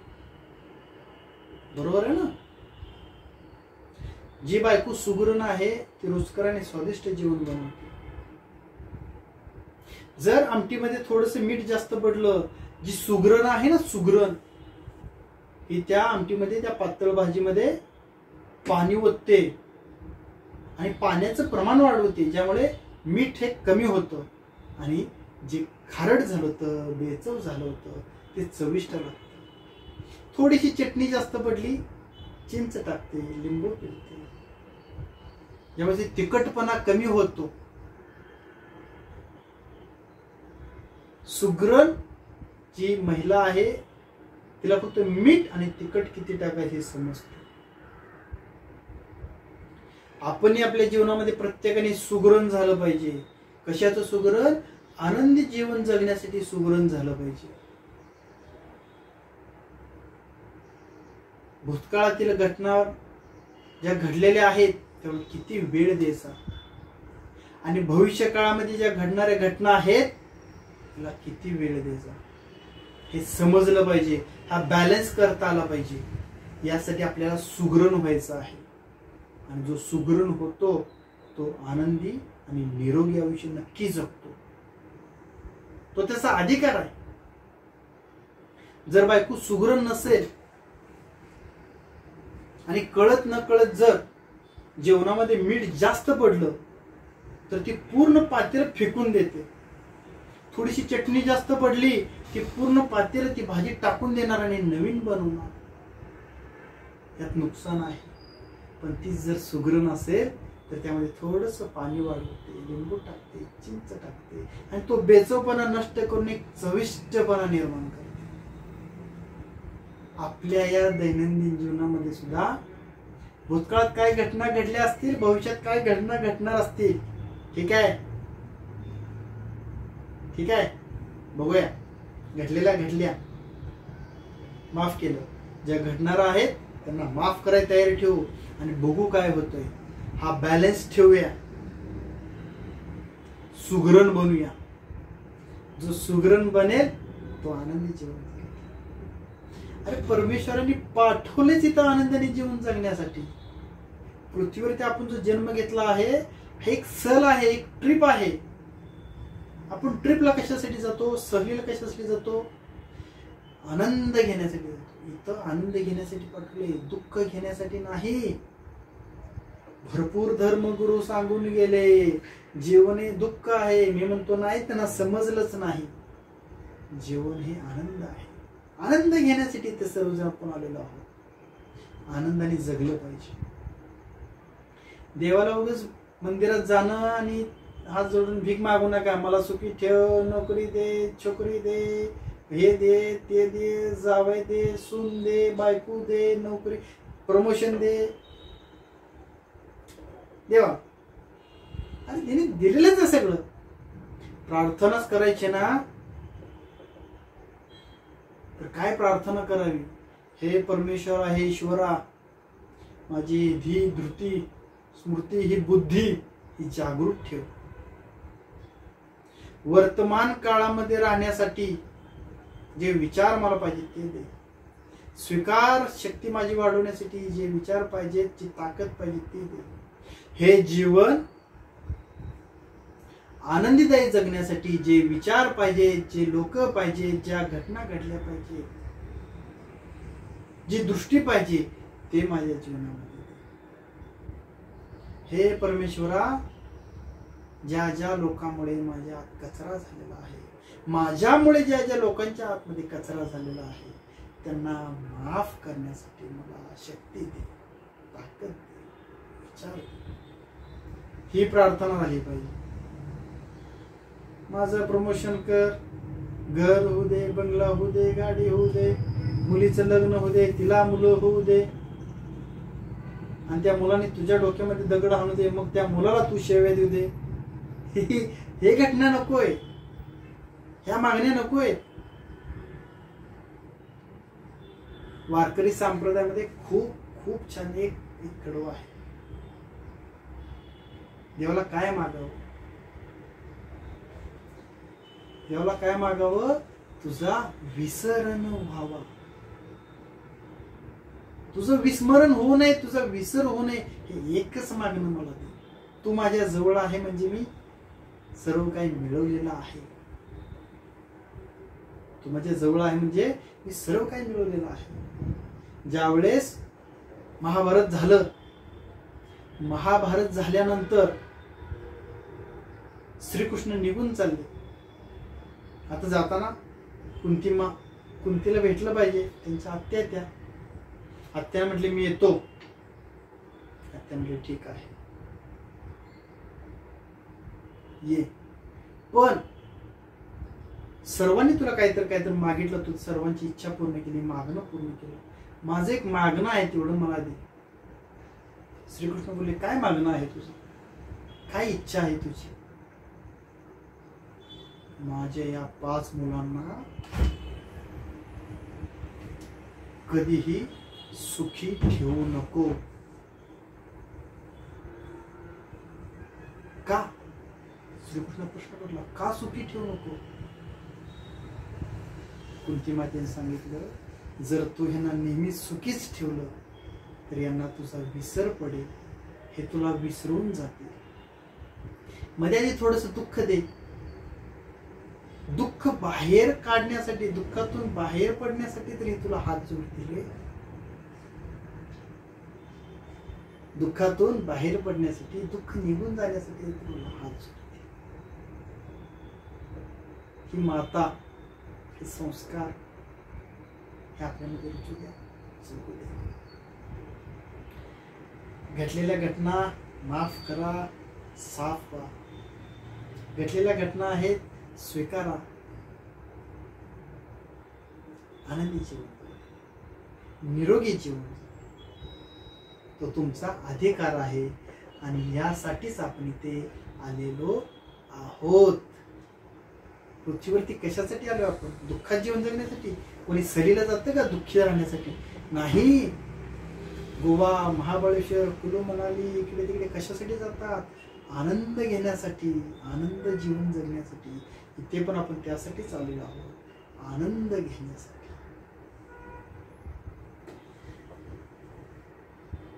झालेली सर्व विचार सेवा आपल्या सर्वांची मी अर्पण करतो. आपण सर्वांनी इथे आपली सेवा करण्याची संधी दिली त्याबद्दल आपले आभार व्यक्त करतो. धन्यवाद.